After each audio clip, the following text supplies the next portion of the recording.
Good morning, sports fans, and welcome to another edition of NDB Media's Sports Talk with the Guys, home of the Monday Morning Quarterbacks on Saturday.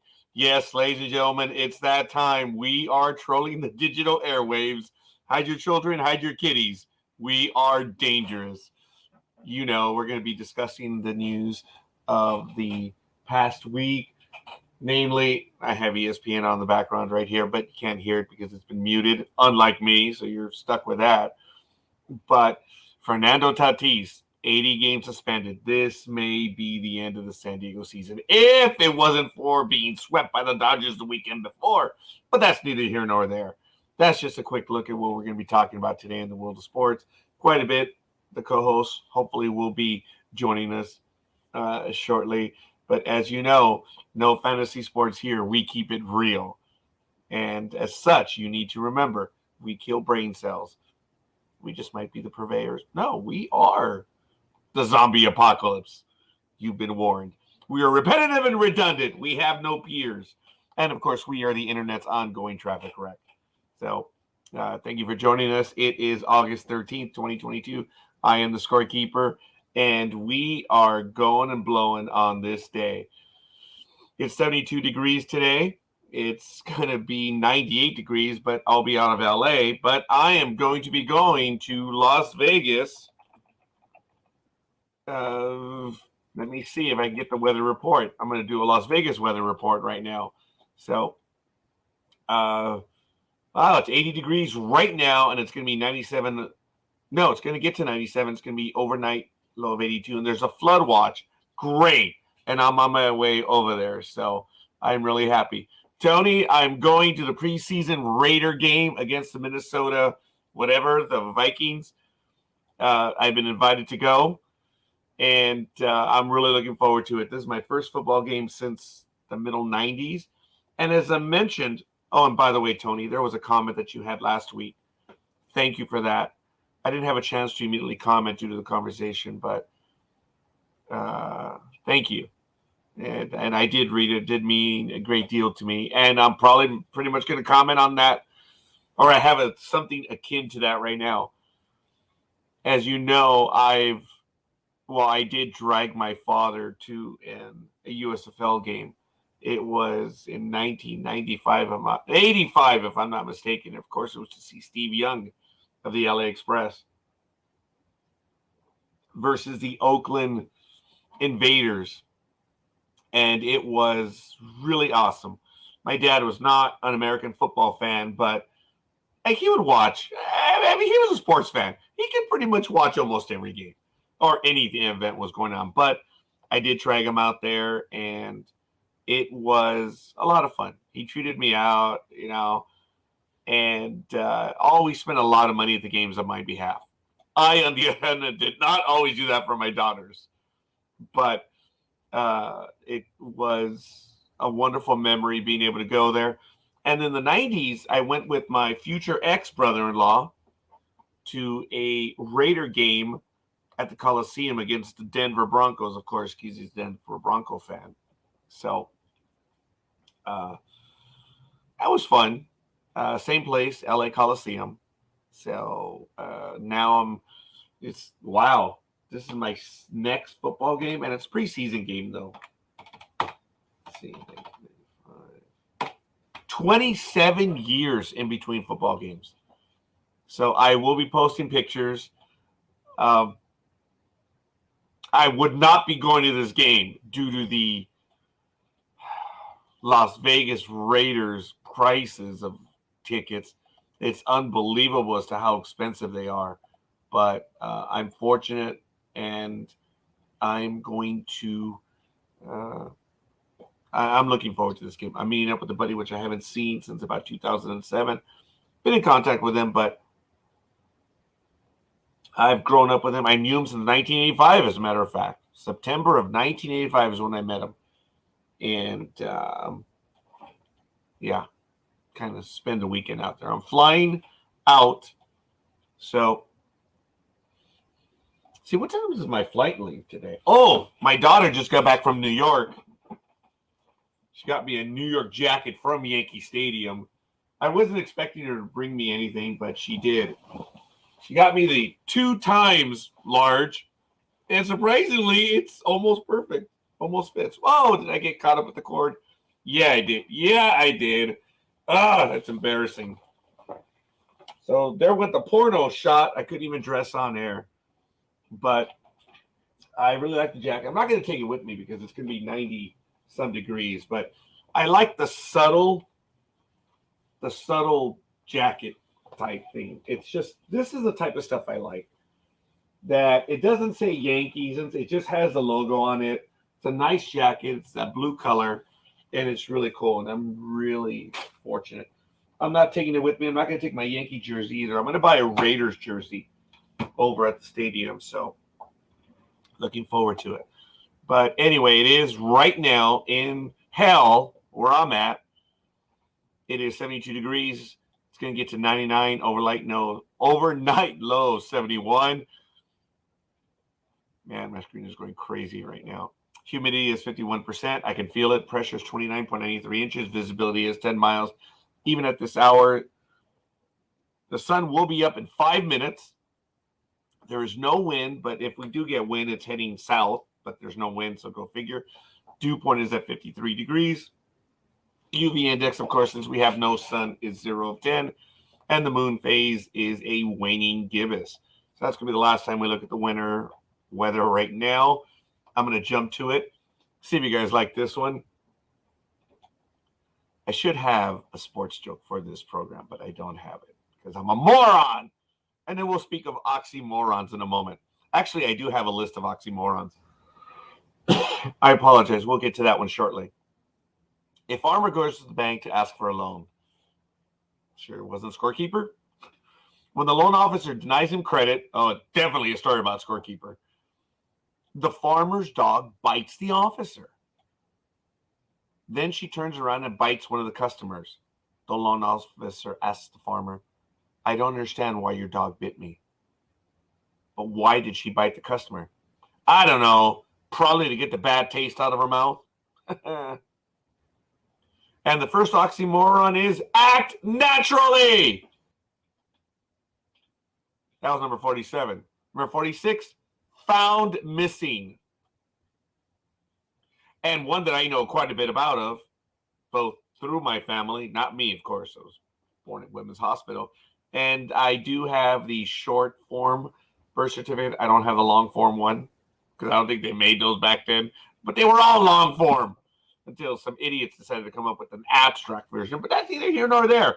I have a long form birth certificate as well as a short form. But when I say short form, that kind of gives people flashbacks about income taxes. I don't want to do that. Number 45, oxymorons. Resident alien. I'm going to give you number 44, advanced basic. I love those. We'll be visiting with those much later, I think. A quick look in history, folks. On this day, back in 1995, and I do remember this day, New York Yankees star Mickey Mantle passed away. Of course, as we know, he passed away due to liver cancer. And one of his final lines that once he was diagnosed with liver cancer, he urged his fans to take care of their health, saying, don't be like me. Although he did receive a liver transplant near the end within the last year, the cancer had spread to his lungs and he died just after 2 a.m. on August 13, 1995 at Baylor University Cancer Center in Dallas. At the time of his death, Mantle held many of the records for World Series play, including most home runs, most RBIs, most home runs 18, most RBIs 40, and most runs at 42. Of course, you know that he told a story that in the Joe DiMaggio was coming up to a ball and he called him off and he pulled up, stepped on a plastic cover of a drain out in the outfield, and he had a limp for the rest of his life because his knee crumpled. He still dominated the American League for more than a decade. In 1956, he won the Triple Crown, leading his league in batting average, home runs, and runs batted in. His output was so great that he led both leagues in 1956, hitting .353 with 52 home runs and 130 runs batted in. He also was voted American League MVP that year and again in 57 and in 62. After years of brilliance, Mantle's career began to decline, and by 1967, he was forced to move to first base. And of course, then in 68 would be his last season. He was elected to Major League Baseball's Hall of Fame in 1974 in his first year of eligibility. It was absolutely incredible, everything that he did. It was amazing. Absolutely amazing. Let me take a quick look at the schedule. We did have the NBA All-Star game this past, or the MLS All-Star game, so I did announce that one. On August 25th, Hulu biopic pick on Mike Tyson. So that's going to be interesting to watch. September, it gets real busy, and we're going to be starting our football picks this year, early and on time, because we've never done the first week. I guess it's due to the holiday weekend. We don't have our act together, but the NFL season does open up on September 8th. So we're going to have our picks as early as, I think, Memorial Day week. Well, as soon as they're on the schedule. But I'm looking forward to it. We're going to do Thursday, of course, early on. Oh, wow, Tony, that's cool to know. I like Mick a lot myself. So, I don't know where,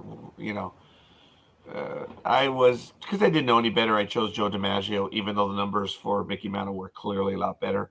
My dream season for a player is Mickey Mantle's 1956. I think I mentioned those numbers when he was MVP and won the Triple Crown. Just unbelievable. There were, back in the day, Tony, when we were still on VHS, I purchased one of those Twib notes, the same announcer, Mel Allen, when he was talking about Mickey Mantle. And I have a 30-minute video somewhere. Let's see if I can convert it. I think the license already expired for that one. And see if we can play it. But yes, Mickey Mantle was crazy. So I don't know who on staff is doing this. Did you know it's almost impossible to catch a criminal in Alabama? It's all because all the DNA matches, and there's never any dental records. I don't know about that, but we'll see. We have quite a few people on with us already. Want to thank Tony for the like. Appreciate it, man. Love you, as I say. I'm thinking of you, man. I'm going to the Raider game this weekend, and I'm going to be taking lots of pictures. So, yeah, really excited about it. It's been 27 years since my last football game. But continue with the schedule. NASCAR begins its postseason on September 4th, the round of 16 in Darlington. Of course, let's see. NFL really starts on the 8th, but week 1 is on the 11th. NASCAR round of 12 begins in Texas on September 25th. Going into October, Major League Baseball ends its regular season on Wednesday, October 5th. The NHL opening day is November 11th, right after the holiday. And for those of you that know and don't know, tax deadline is on October 17th. That's the last time to do it. Who are they playing? Raiders are playing Minnesota, if I'm not mistaken. And the NASCAR champ Phoenix Raceway will be on November 6th. On November 20th, first, the World Cup begins. I will be on vacation from work, so I'm looking forward to that. I'm looking for a co-host. I think we're going to be commenting after each and every game that week. We might even go wild and do the Thursday holiday games as well. So I don't know if anyone is interested. I am taking names. That's the best that I can say right now. We are taking names. So thank you, everyone, for all the comments right now. And we'll see. So we are behind on doing the best NFL players of all time. We are behind on doing the Mount Rushmore. I have been distracted, so I do apologize, but I hope to get to it. So, going to switch over to some of the things going on right now in the world. The Manhattan Beach Open is next week, August 19th to the 21st in the AVP. It's the upcoming event. And I think this is a time to maybe acknowledge that there are superior deities. I'm going to take a quick moment. Oh, Almighty, please join me as soon as you can. and maybe be able to spend some time with us, because being the almighty of sports, McMaven, I'm hearing voices. Anyway, a little exaggeration. I beseech thee that thou disjointest us in this asoistic and jackastic forum known as Sports Talk with the Guys. Please grace us with your presence. Oh, for crying out loud. See, you should have done that before you brought me on, and then just hit the button, and then I appear. And then but then you need that angelic music too, like, ah! And then, you know. Well, I'm both too cheap and too stupid to get that angelic music. I have to get it, and I hope to. Almighty, Yeah. almighty, almighty. What's going on, buddy? Everything, always, nothing, never. How you doing, pal? Hey, I'm doing fine, my little friend, or big friend, or whatever the hell it is. So, what you been up to? I never talk about guns. I am secure in my endowment. That did happen at work. It was hilarious. I posted about it on Facebook, where someone was talking about, I haven't shot my 357 in a while, and I haven't, I go shoot my gun in the whatever. Another guy says, yeah, he's got to go to the range. And I said, I have to go to the range myself. My coworker, John, turns to me and says, I didn't know you had a gun. You never talk about it. Well, that's because I'm secure in my manlyhood.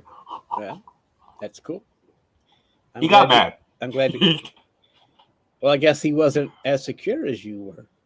Oh, all three of them weren't as secure as I was. Well, I hope you didn't try and prove it to each other.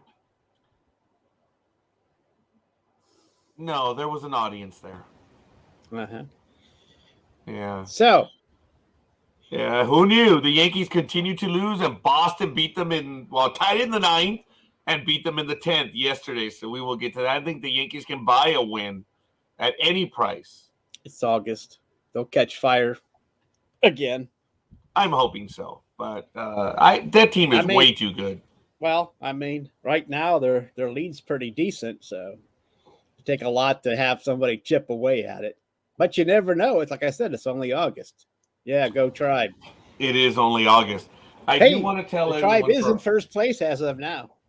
That's right. Minnesota got knocked out, huh? I don't know how long that'll last. We did take a game from the Blue Jays, so that was kind of surprising. So that was a big deal. But two more to go after playing the wimpy Detroit Lions and a few others.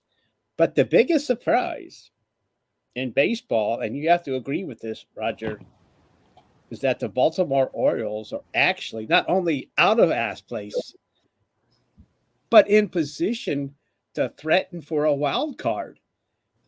And at the beginning of the season, we just wrote them guys off right from the beginning, Raj. And here they are in August playing baseball. My silence is because I'm trying to control my hyperventilation. Hey, I'm just saying. I was breathing hard right now. So it was for the Orioles, not Speedy. But speaking of Speedy. There he is. Good man of the morning, hour. Speedy. How are you? Good morning, gentlemen. How are you guys today? Hey, we're doing pretty good. You mistake us for other people. We are not gentlemen. But Speedy, you have always addressed us as gentlemen. Thank you. The only time we're gentlemen is when we go to a gentleman's club. Which I haven't. And how far is Washington, D.C. in December to where you live, pal? How many days is that away? From who? From you. I'm going out to Washington. Days. I actually already have my trip booked. That's not days. That's I know, probably I'm being stupid. 8 to 10. Well, we're talking December too, so I have to get through some shit maybe.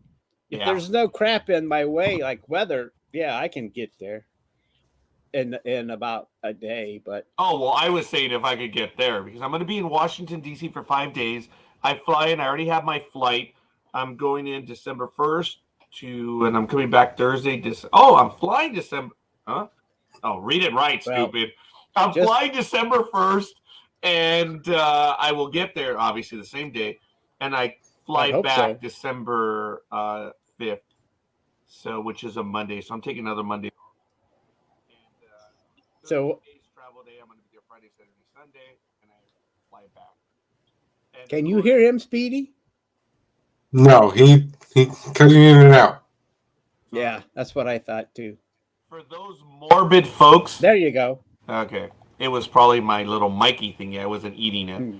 For you morbid folks, And you were talking about your endowment. Oh my God! oh, thank Make up you. your mind.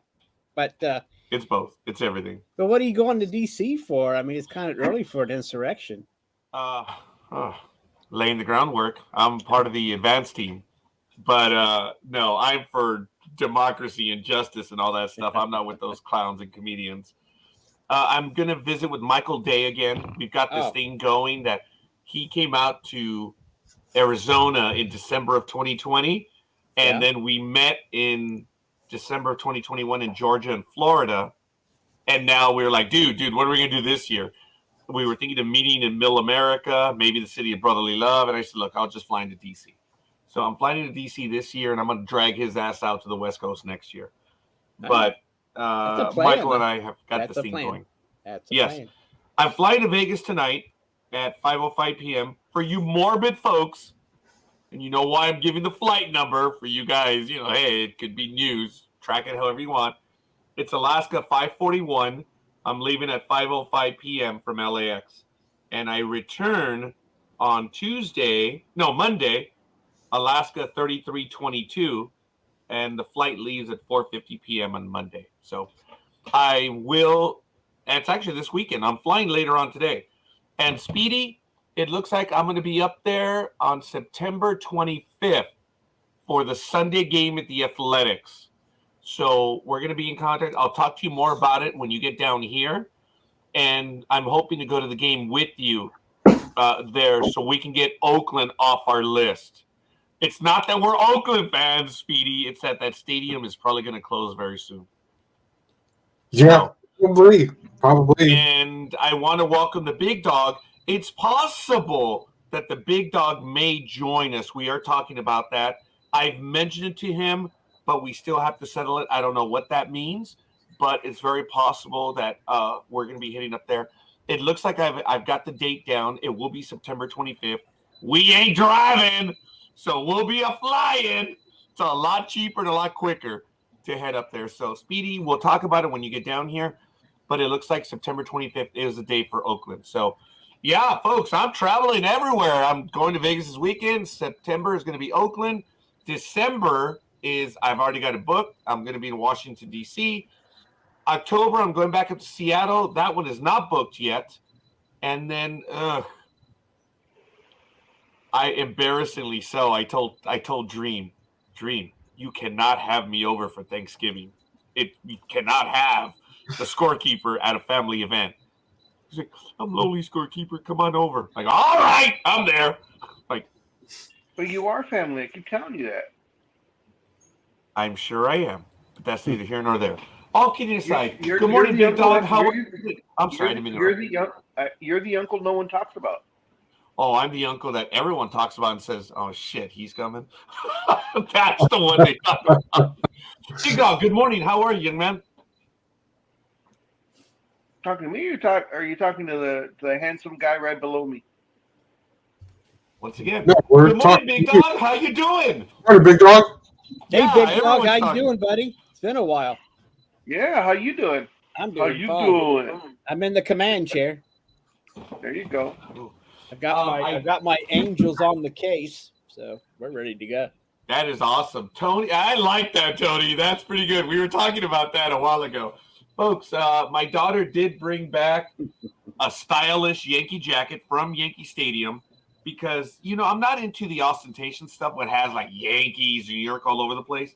It's a nice jacket. It's similar to one that I had a long time ago, non-Yankee. It was a black jacket from Costco, which someone took and never returned. I missed that jacket. And all it has is the NY on it. It's really nice. I like it. I'm not taking it with me to Las Vegas because it's going to be very, very hot. I'm not going to take my Yankee jersey either because I'll be getting the Raider jersey at the game. So I'm really looking forward to that. So if someone were to buy you the ostentatious Yankee 27-time world champion jacket, you wouldn't like it and wear it? It's $129 at NewYorkYankees.com right now. That didn't answer my question. I thought it was clear. I put the price on the site. And the answer is yes. I'm actually probably going to get that one right now. It's on sale. It's usually like $200. I'm looking to get that one right now. So, of course, good morning, Coffee. Sorry, getting old. Good morning, Coffee. He was commenting almighty about the Orioles now being up and in the possible chance for a wild card, which is crazy. And of course, this is something that Coffee has contended, and I'm actually agreeing with. That, of course, Speedy is the Oakland fan club president. We all know that. So Oakland A's?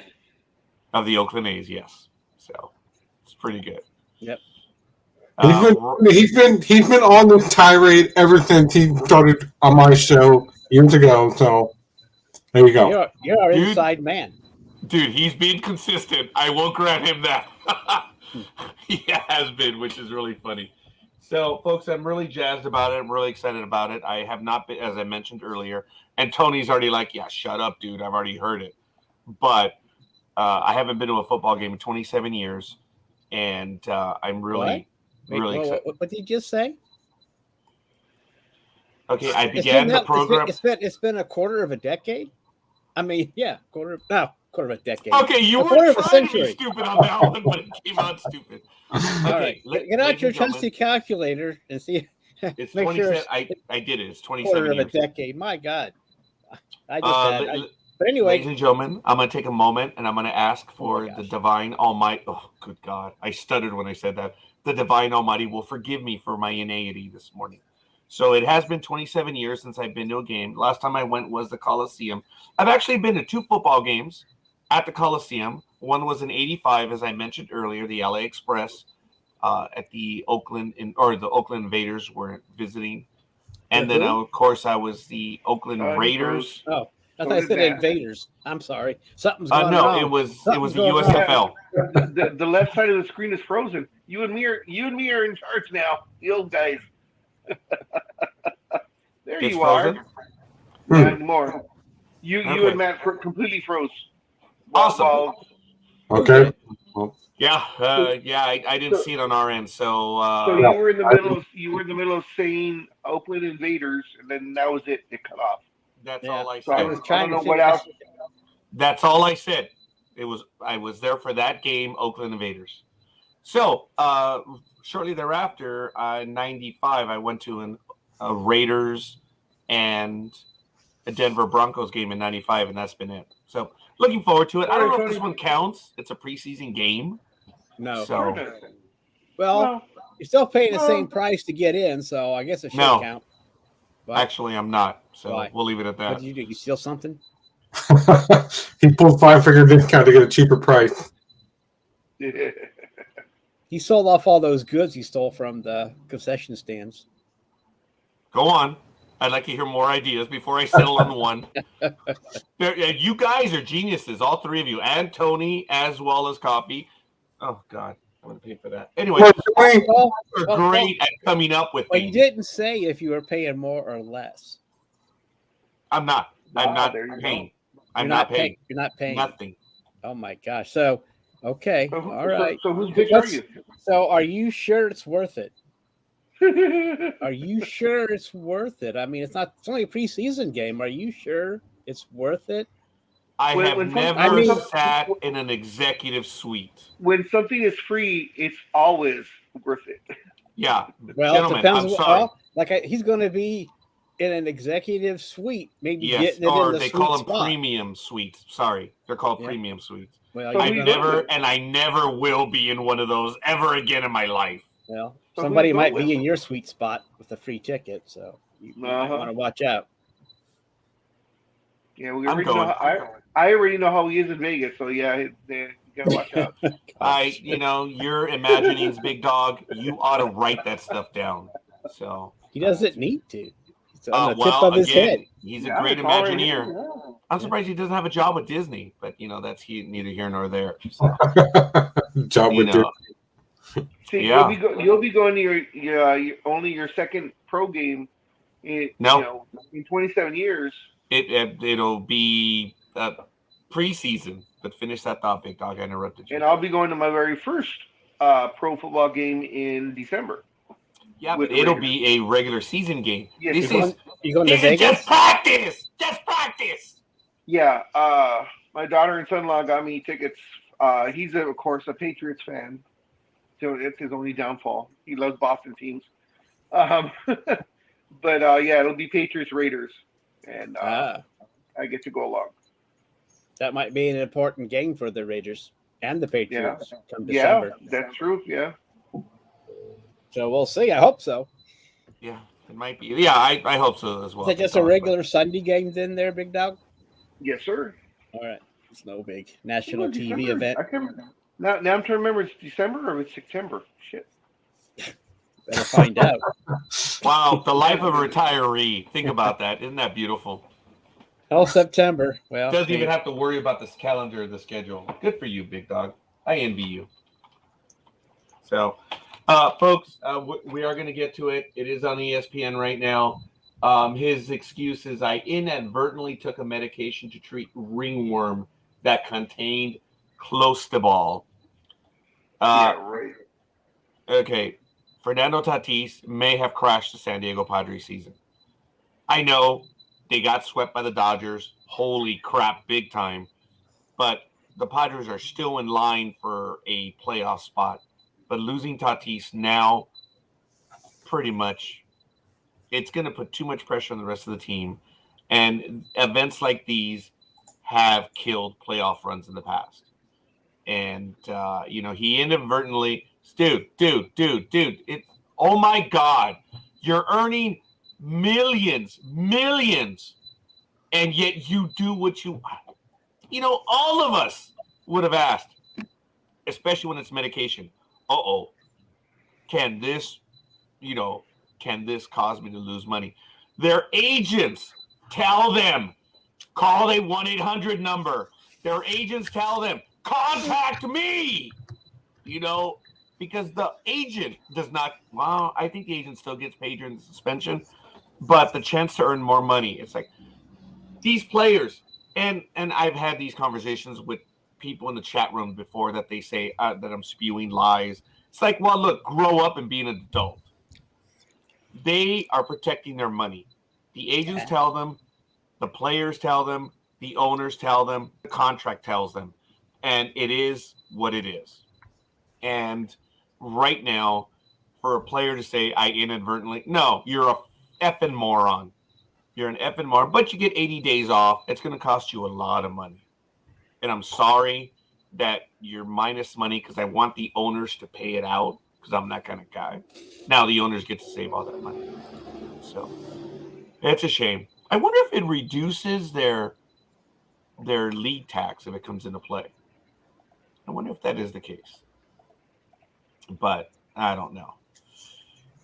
It's just a shame. It is just a shame. And hey, it is what it is. There's just absolutely no excuse. Speedy, what are your thoughts on that? It's ridiculous, dude. Well, it seems like we've heard everything going on in the world of baseball, where things are happening left and right. I mean, the Braves they just had one of their lefties that was fried on concussion, I believe Wednesday or Thursday night. Everybody's still accusing, Ronald Acker Jr. from avoiding a tag at home plate, and Major League Baseball says no, that he made it. It's discretionary, but he made it. And it's like, well, how do you go from that to that? And now they're saying other things going on with this whole thing. Well, he took an illegal drug, and that's not allowed, and we need him out of baseball. Well, he's not going to be out. This is his first one. He's gone for 80 days. He can't be with the team, can't do anything. But, yes, there is a lot going on in baseball right now. We will be talking about the concussion shortly. And I don't know, almighty Big Dog, if you've been paying attention to the fact that Major League Baseball is just absolutely blowing it when it comes to making these plays. on review. It's like, why are we even bothered to doing the review? Everyone has talked about it over and over. What are you referencing to, Mr. Raj? I'm generalizing right now, but we'll show the. Do you have some play. upcoming video for us? I will have video, and we may even have sound. Go ahead, Big Dog. I'm so sorry. No. They're blowing all the calls because the video reviewers are all relatives of Angel Hernandez. Yeah. I figured he was going to go there. That's why I didn't mention his name, because I figured Big Dog would go there for us. And he did. It's a group of guys. One of them's a tío, the other one's the compadre, the other one's, A nephew. A cousin, and so they're all. Okay, folks, we had a plan here based on our script. That was going to be done in about 5 minutes, but the Big Dog jumped ahead because he's such a genius. So he pretty much deflated the entire argument right there because that's the answer. It's like it's done. We were going to be stupid and get to it, but Big Dog just solved it right there. It's like they're all related to Angel Hernandez. Could you do your best Latin, Big Dog? Angel Hernandez. No. Oh. You can't get him to do anything. Oh, and then no shit. And then Scorekeeper by saying deflate. Is there Major League Baseball deflate gate? No. That might have been misadverted. I was so desperate to go to a baseball game yesterday. I was going to go alone, but then I called the Big Dog, and Big Dog blew me off again. So I was like, it's okay. So where'd you go? I didn't go. So I was like, I didn't have anyone to go with and share my agony and sadness with. So it's all right. Possibly you should have went by yourself. What? Just go by yourself, Raji. I do. I've gone. And then try and sit. I've gone 4 times this year on my own. Next to some women. Oh no! It's what? I've been told by many people that ever since I came back from Alaska that my level of confidence has shot up, and they can see it. I've been told by people that they can detect a change in me, and I detected it. I know that it changed my life. But when I go to buy tickets, that same confidence, the people that are, they see they're like, oh shit, we'll put this little fucker in the corner. And usually I get seated where there is no one else around me. So what's going to happen is that dog is going to bite you. Oh, you hear that dumb little rat dog? I'm sorry. But anyway, I'm so sorry. Going to Alaska boosted your confidence. So then when you go to Washington, D.C., you will lose all your confidence. Oh! I'm not prepared to argue with that. I am not prepared. Well, I do have my return trip. I'm sorry, Big Dog? Have you made your reservations for the White House? No, I'm actually contacting. Thank you for reminding me. I mentioned that to the other Peter in my life yesterday. My God. Yeah. Oh, there's several Peters in my life. Well, we don't want to hear any details. There's 2 major Peters right now, but I'm contacting my local representatives how you got tomorrow the free tickets so that I can get access to the White House. Apparently, I'm going to be going to the Smithsonian Institution. And you're not that well endowed. Well, it's I'm going to see the Enterprise, so I'm going to see one well-endowed lady. And boy, would I love to get my hands on her Apple nacelles, if you'll excuse the engineering parlance, but that's neither here nor there. How long will you be there? Just stay out of her fallopian tubes. I'm only going to lad, that it is. The Jeffries tube. Anyway, I'm only going to be there for 3 days. I'm traveling for 2. So it's a total of 5 days, and I'm going to be leaving December 5th and coming back. No, leaving December 1st and coming back on the 5th. So I'm looking forward to that. So I have a lot of traveling scheduled through the end of the year, and I'm trying to get all my traveling in because once tax season comes around, I can't do anything. So do you plan on taking a day trip into New York? No. No, because I've already have a list.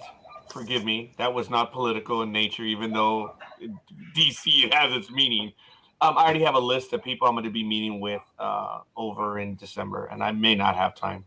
One day I'm going to go to the National Air and Space Museum.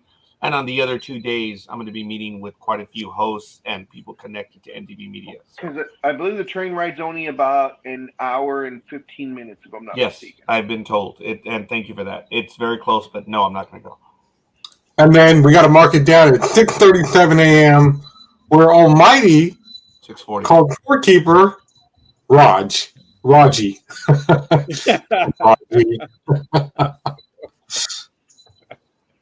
Almighty, you Yeah. don't do that when we're live. Raji Daji? We don't do that when we're live, Almighty. You've called me that many times before, but that's been in the privacy of private conversation. Not be live.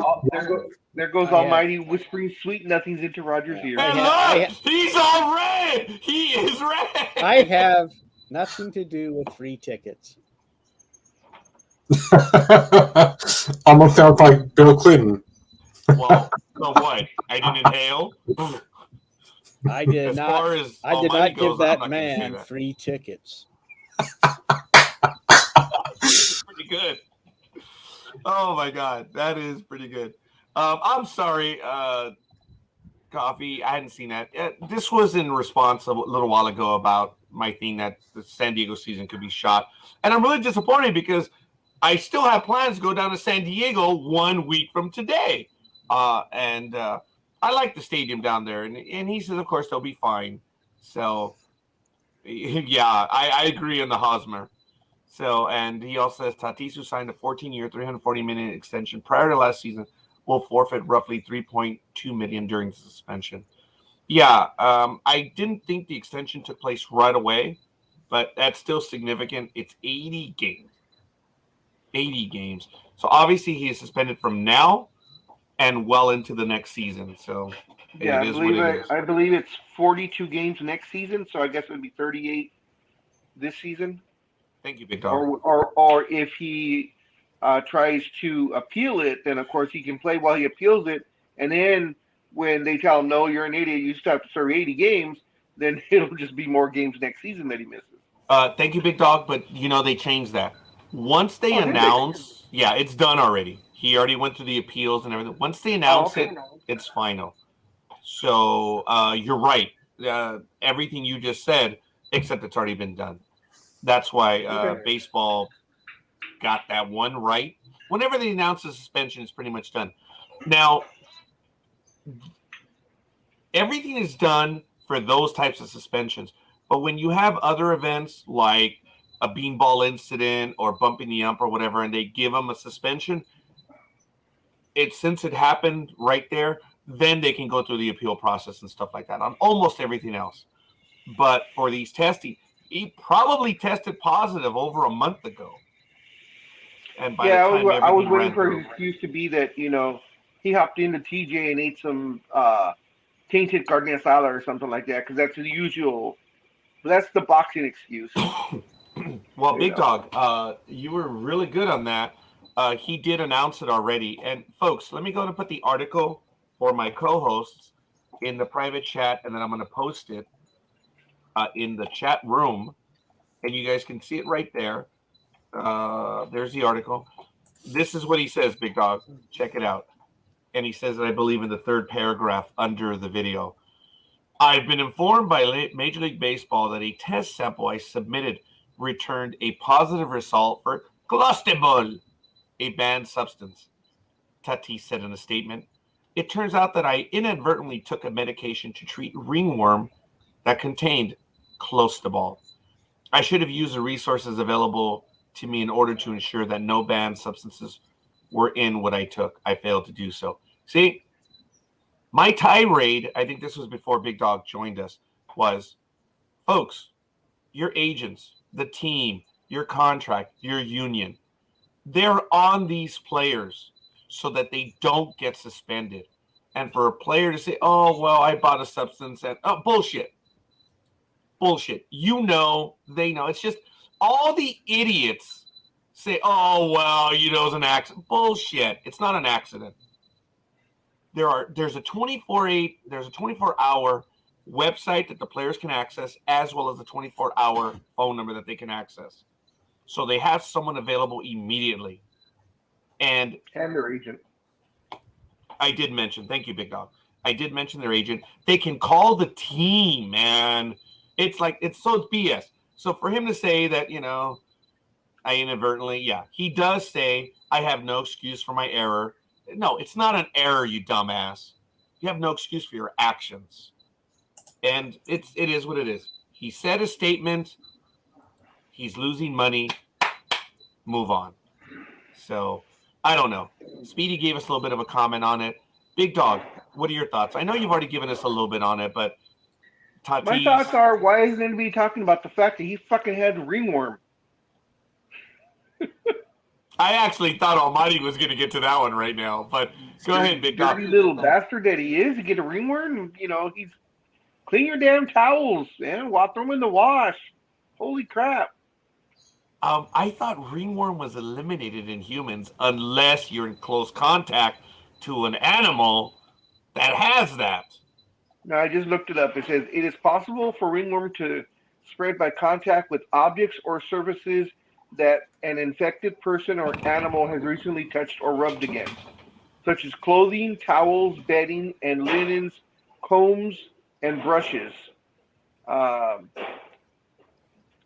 It says in rare cases, ringworm can be spread to humans by contact with infected soil. So he's gonna blame the dirt in the field. Actually, I thought he was going to blame the dog that was sucking his face, that had the ringworms. I'm glad you continued that thought. Get ready to say balls. There's a lot of things. I mean, people who have dogs, look, my neighbor, that dumb wench, it's terrible that she lets her little dogs, all over her face and everything. And it's amusing to me because they themselves do the excrement and then they pick it up and take it back. And I'm like, hey, good for you. It is what it is. And of course, all dogs clean themselves. So yeah, that too. Mm-hmm. Well, actually, pets do, but dogs are a little more aggressive. Let's just say that they're doing it more often. Yeah. Cats do. Oh yeah, cats do it too. That's what I said. But the impression is cats don't do it all the time. Right. The impression is dogs do it more. But hey, you know what? Dogs are pretty aggressive with their junk, and that's just the way nature is sometimes. Hey, they live a different world. But that's right. Yes, he says, I'm completely devastated. There is nowhere else in the world I would rather be than on the field competing with my teammates. After initially appealing the suspension, I realized that my mistake was the cause of this result. Oh, my mistake. You moron. And for that reason, I've decided to start serving my suspension immediately. I look forward to rejoining my teammates on the field in 2023. And Monday, you'll see pictures of him in the Caribbean partying it up because he feels so bad. Well, Big Dog, probably, but who cares? Because he can't be with the team. He can't be in anything related to the team. So he really is gone for 80 days. So get the hell out of here. Yeah. I'm like, all right, go. But yeah, you do learn. Well, that's the key thing that Coffee had posted about a little while ago, where he said, yeah, I guess, Scorekeeper is not fully aware this morning, but he said, this is the second time we've been disappointed with him. Mike Cleaver, who earned the win on Friday, said, you just hope that he grows up and he learns from this. But he hasn't learned anything at all right now. So, Yes, the GM did state, this is the second time we've been disappointed with him, said Mike Clevenger, who earned the win on Friday. Oh, that's not the GM. Sorry, I apologize. We hope he grows up and learns from this and learns that it's more than just him right now. Well, no shit. And what was the first disappointment again? I'm sorry. I think when he was screwing around and got hurt. So, Tatis. I thought maybe it was when he signed the contract. Well, that's the Padres. That is the Padres. That's different, yeah. Yeah.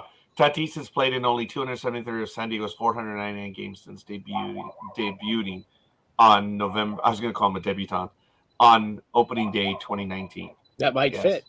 it might fit. And Coffee, as always, you're always ready with statistics to help us out in the conversation. Thank you. So, Almighty, some of your thoughts. I know we've been going all over the place on this one, but I don't know if you comment on this one. What about he's making Mr. Tatis. I don't care. I mean, he's making excuses like we're supposed to forgive him or something. Oh, I thought I ringworm, gonorrhea. I mean, you know, it doesn't matter. You should know what you're putting in your body. He's just sorry he got caught.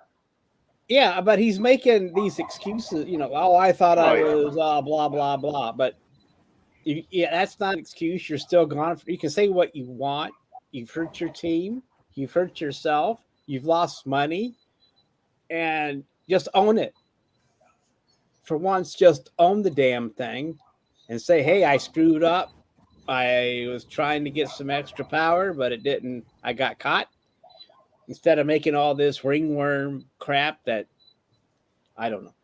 Instead of trying, I'm just saying own it and then walk and then let the cards fall where they may instead of just standing around. And did he apologize to his teammates for screwing up?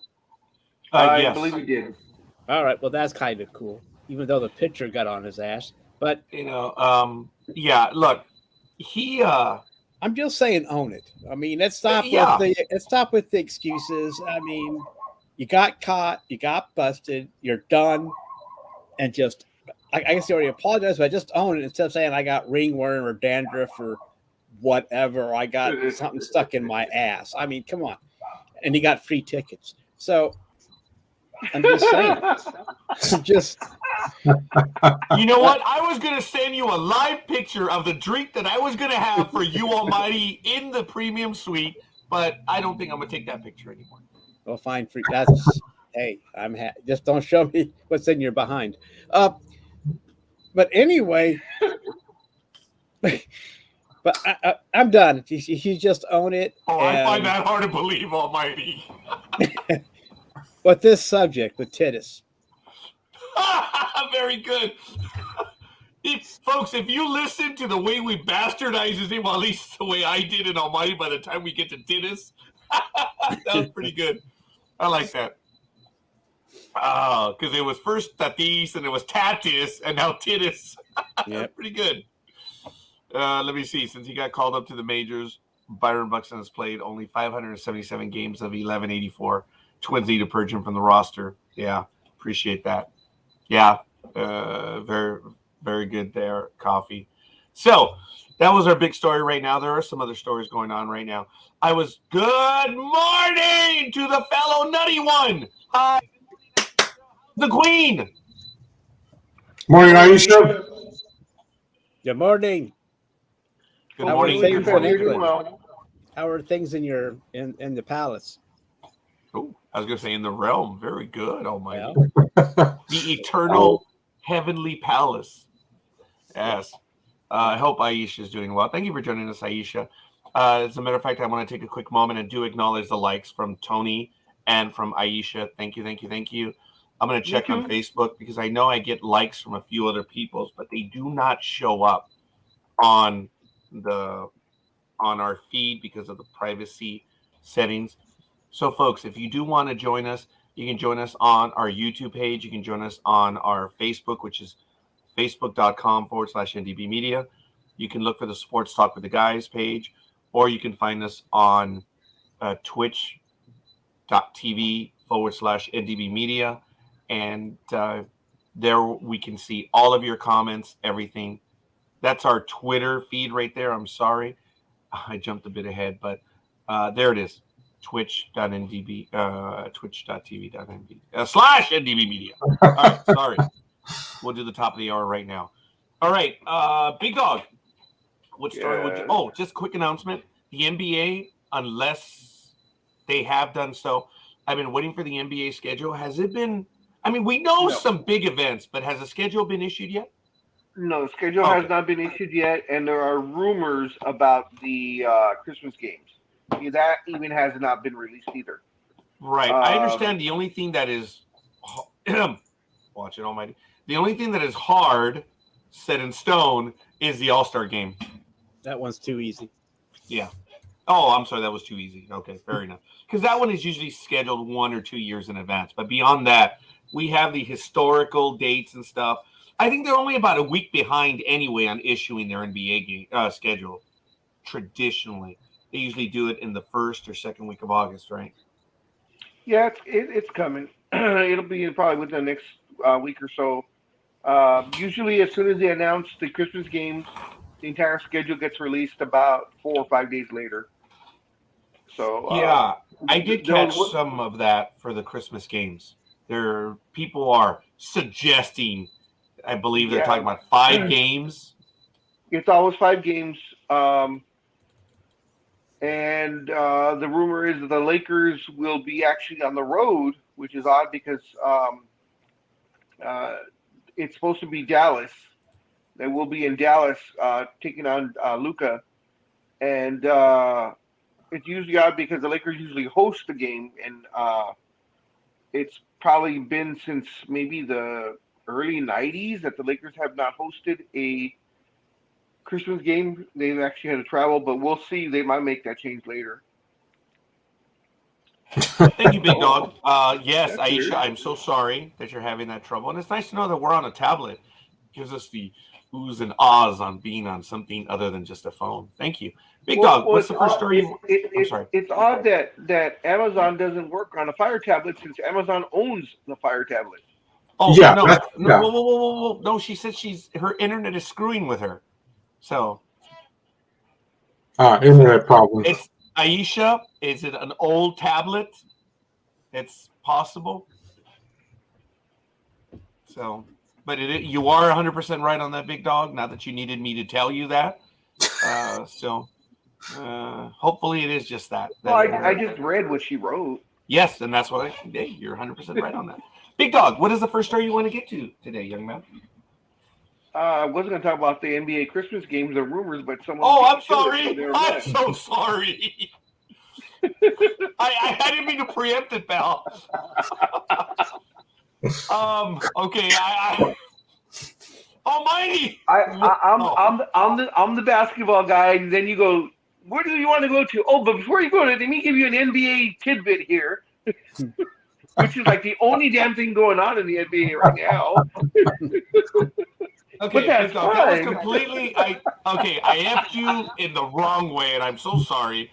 It's because I'd like to be ready to go with the Big Dog, so I like to throw, say, I did my research 2 minutes before the game. I mean, before the episode, Big Dog. Just want to show you that I'm interested in basketball. Oh my God, I'm so sorry. Because as you know, I do have my working schedule. So sorry, Big Dog. Go ahead.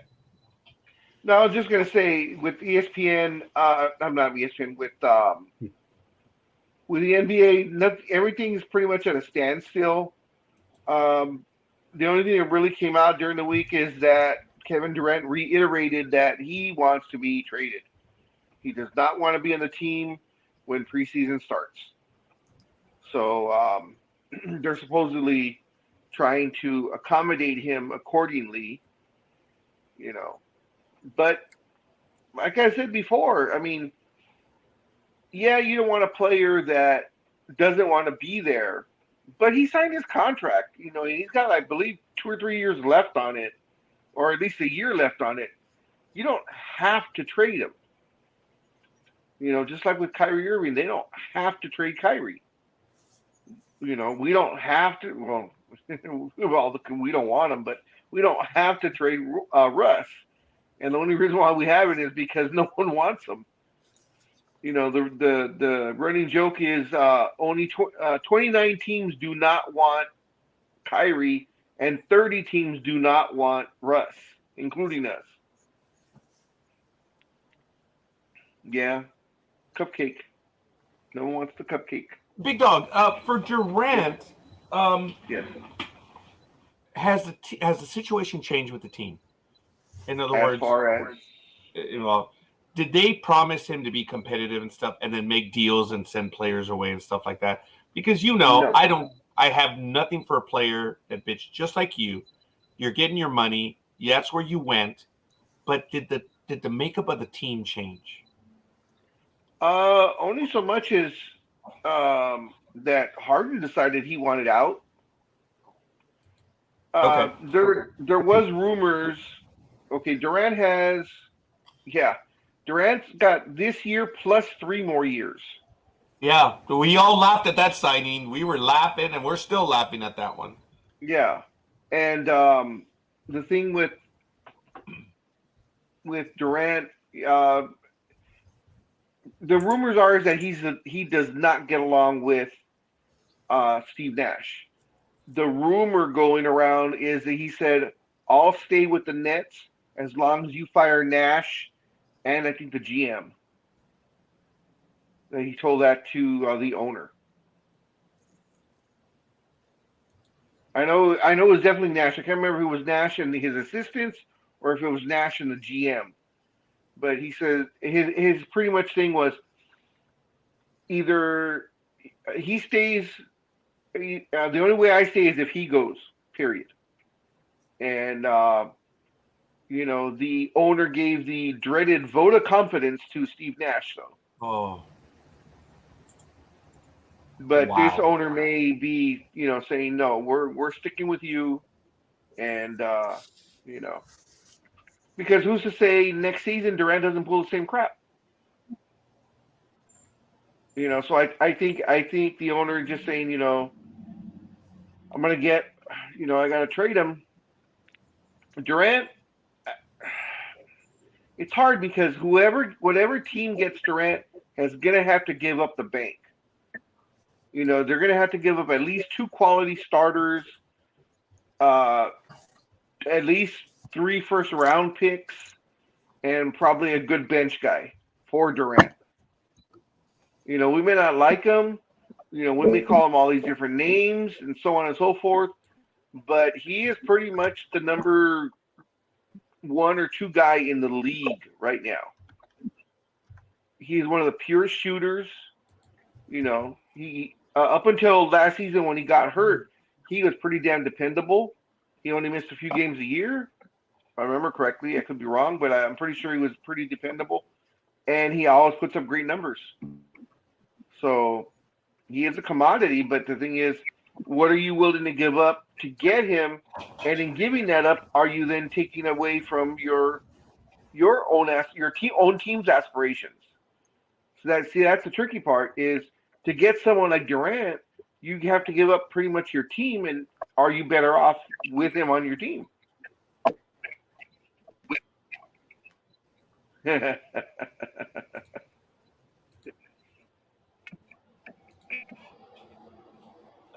Almighty, do you want to add to that? To what? Exactly, Durant. I don't have any comment on that. That's all Big Dog. Speedy, anything you want to add to that?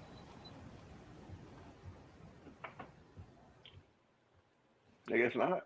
Hi, Speedy. Okay, I guess Speedy doesn't want to add anything to that. Okay. Hopefully Speedy's able to hear us. We'll see. That's Big exactly Dog. what I was thinking right now. Yeah. If someone could send him a message in the private chat, that would be sweet. He might be having issues right now. Hi, Speedy. Can you hear us? Hi, Speedy. Speak. Oh, there he is. We lost him. Okay, he'll be coming back. So he was having computer issues. I think he was starting the reset process. Scorekeeper. I'm sorry, Big Dog. Whoa, talk about having a. You can speak to yourself in the third person. You do it all the time. Hey. Anyway, no need to discuss our personal problems on air. Big Dog. Durant was hurt all of last year, correct? In the first year of this deal. The year before. This is his third year before. Now. Yeah. Okay, I'm sorry about that. Has he recovered? Yes. So I guess the value that you suggested is in line with his age and ability still? Yes. Let me projected, see. Of course. He played 55 games last year because he came back in the middle of the year. Yeah. And in those 55 games, he averaged 30 points, 7.4 rebounds, and 6.4 assists. So, yeah. So he's still there. Speedy, are you back? Yeah, I'm back. I don't. You guys started. It got a little weird, and then it sounded like everybody was talking over everybody else, and I'm like, oh, this is not working. I gotta close out and come back in. So that's what I did, and I think it's fine now. Yeah, we detected when you were starting the shutdown process. So fair enough. All right, I don't know if you had any comments on Durant, Speedy. If not, we're going to go to Almighty for the next story. Okay. No comment. All right, I appreciate that, Speedy. Almighty, what would you like to discuss this morning? All right. Well, I think I posted it in our place, but rumor has it that Baker will be the starter. Yeah. And it's the worst kept secret as far as I can tell because Coach, what's his name, Rule won't make a decision. But he's been impressive in the 12 practices. And so I guess he'll start. I don't know if they're going to play musical quarterbacks or not. But I guess if the rumors are true, it's his job to lose. And in the next two preseason games, he will start. And then Dawg will take over with his nephews on the second string. Really? I was about to say, what's his name? Huh? Duck. Yeah, but I'm telling you. So Baker may start against the Browns in week 1. And we'll see if he'll get his revenge. Unless he gets injured. But we'll see. But anyway, that's the quick thing here to get into Baker because but there's also a suggestion that if Baker does start, that Duck may be traded to Disney. Okay. So I don't know if that's true, but if that's true, well, then you guys see the irony then, don't you? Continue. See this through. I do not see the irony. Okay. Deshaun Watson comes in. Baker's traded. Baker goes to Panthers. They trade Darnold. So there's the irony that it might work. It might play out again, but with Baker on top. If the rumor is true that Duck may be traded to Disney, I don't know. And maybe that's something that might happen if someone gets injured in the regular season. But I guess the question is, will Duck be in the backup because he was a star. I mean, he started he's a starter like Baker was last season, and now if things play out like we're listening to, or whatever, then he'll be sitting on the bench, and will he like that? Or will he just be chomping at the bit until Baker screws up if he does? I don't know. But that's irony. If Duck is traded, then it's the same scenario that was happening in Cleveland. So it's interesting how what comes around goes around crap. So, I mean, I wouldn't expect him to sit on the bench. I'd expect him to waddle around on the sidelines. But other than that, okay, well, whatever. Yeah. But I'm telling you, I don't know what he. So that's the Baker Mayfield watch for this week. Oh, we now have an official NFL watch. That's good. I like the Baker Mayfield watch. Speedy, your comments on that? Yes, well, we talked about it last season. The fact that are we going to have extra games going into this? And like I said last week, I didn't know until I had gotten home from work last Wednesday that everybody was like, "All right, we're gonna do this now. It's preseason tonight." I was like, "What?" And then I go to work on Thursday last week, and I was like, "Oh, Raiders were doing good." And I was like, "Well, I didn't know because I was, off going to bed because I had to get up for work early the next morning. Had no clue there was a preseason game going on, and these are just little tiny nuances that the league is throwing in there where they're like, hey Fox, hey ESPN, let's do a game right now. Let's just throw it on TV." So now it's like when you turn on TV, or when people like we talked about just a minute ago, where you can watch it on your iPhone, your iPad, or whatever. Every time you turn that on, oh my God, look, there's an NFL game. And the debate must be stopped now. We all know. because everybody, has argued with us over the years, myself and Scorekeeper included. You guys are stupid. Preseason games, they do count. No, they don't. They never have, right, Big Dog? That's right. No. That's why I'm not going to a professional game. I'm going to a preseason game this Sunday. Tomorrow. No, for you it counts. Say what?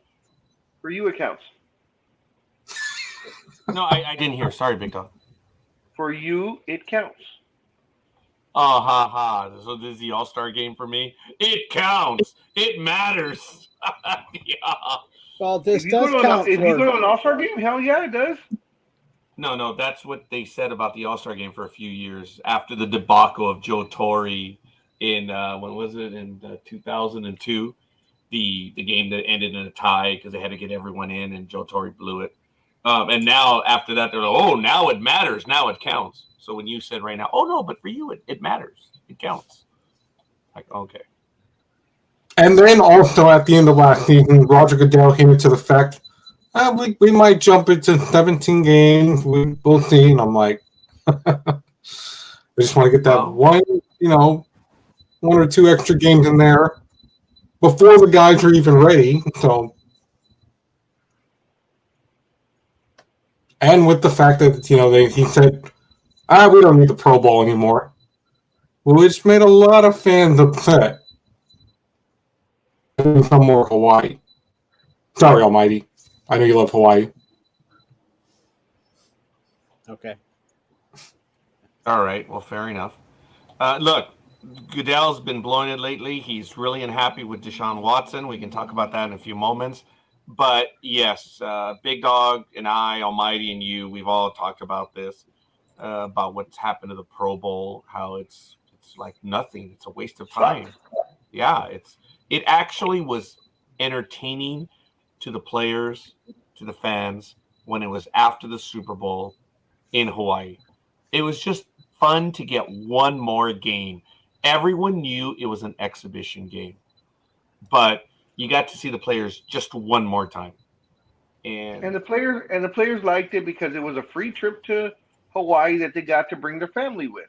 Yeah. It's a whole different thing. And yeah, one last game to be, with the guys and the elite players would show up. Not like now. Where, and sometimes it was a rematch of the Super Bowl too. So and some of the people, the ones that don't show up, the excuses are, oh, well, we have the Super Bowl coming up, so every player on each of those teams won't go. But then you have the other excuses like, Tom Brady won't go, oh, my elbow hurts right now, or Giselle won't let me because, she won't let me out of the house or something stupid.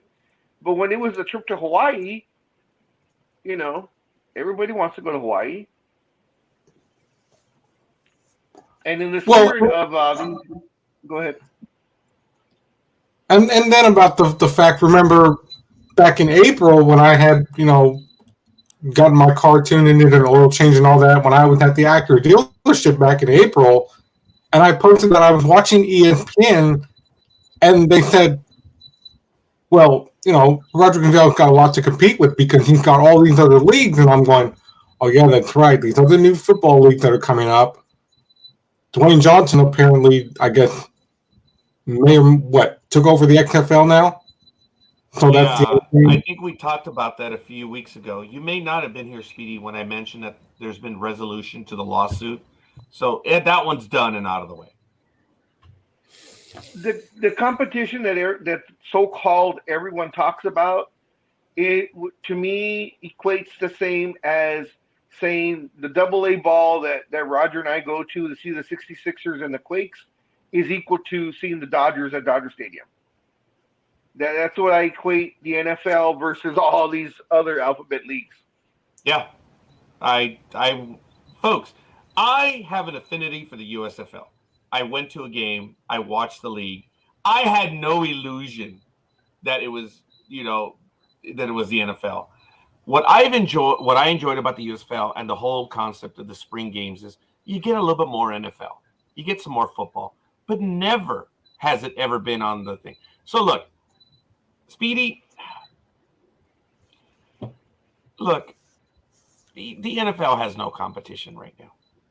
The No. only one that actually gave the NFL competition was the original USFL. You weren't around back then, Speedy. Almighty and I were, and a few others that are in this chat room.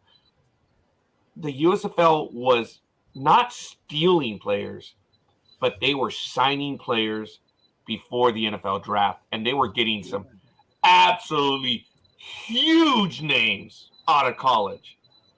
And there were a few professionals that were kind of like on the edge or whatever they call it, on the fence. seat. Thank you. On the fence. And they went over to the USFL. In the second season of the USFL, those games were awesome because you had some really good talent from college coming in. And the college game is not bad. And then Trump got greedy. Well, the third season took place, and then, Trump got stupid. Big Dog's nice. As he always does.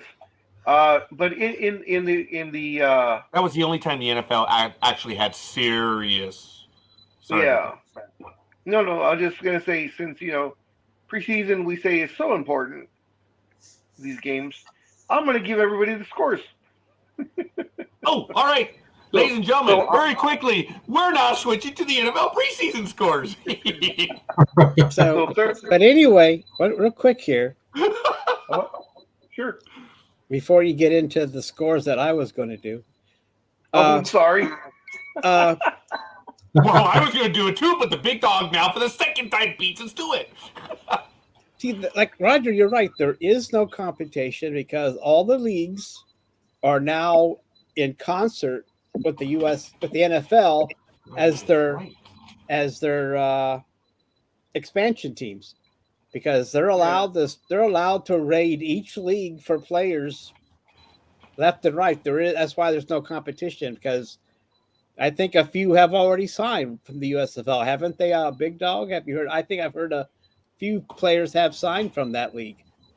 I believe so. Yeah. I mean, I don't have a number, but I think I've read that they have, because in the USFL they are allowed to move up if they get an offer. I mean, so there is no ironclad contract like there was back in the day when some of us watched the real USFL, when it was actually trying to compete and get players like the NFL. Now it's just a watered down version of whatever the hell it was back in the 80s. And that's a sad story, but that's just the way it is. It's just, I guess they want to make sure they survive, and they just made their peace with the NFL, the biggest football monopoly in the world. So, we'll go with that. So, I mean, that's all I have to say is that, you're like, I mean, you can watch it, but, there's no use becoming a catch to a player if you have a favorite team, because in the off season, he may be gone. So there's no really, you can't really get a fan base for a player to keep the fans coming in. Because if that player is that good, well, then he might be moving to the NFL, which is unfortunate. So what fan wants to watch their players rotate out? How many fans want to follow a logo? Well, that's what's going to come down to. I mean, forgive me, Almighty, but that's basically what you're saying. Well, I know what you're saying, but it's not that. But without the competition, we might as well go out in our backyard and play and see the NFL pick us up, because it's the same thing. I mean, in a way, but yes, there's no, like you said, it's just they're all in cohesion. They're all, let's all join forces and become this big power, and then we'll take our power back to Europe, and we'll start in Germany and make our way out. Yeah, and make our way out. Yeah, and this time we will take England. So and maybe even Russia too.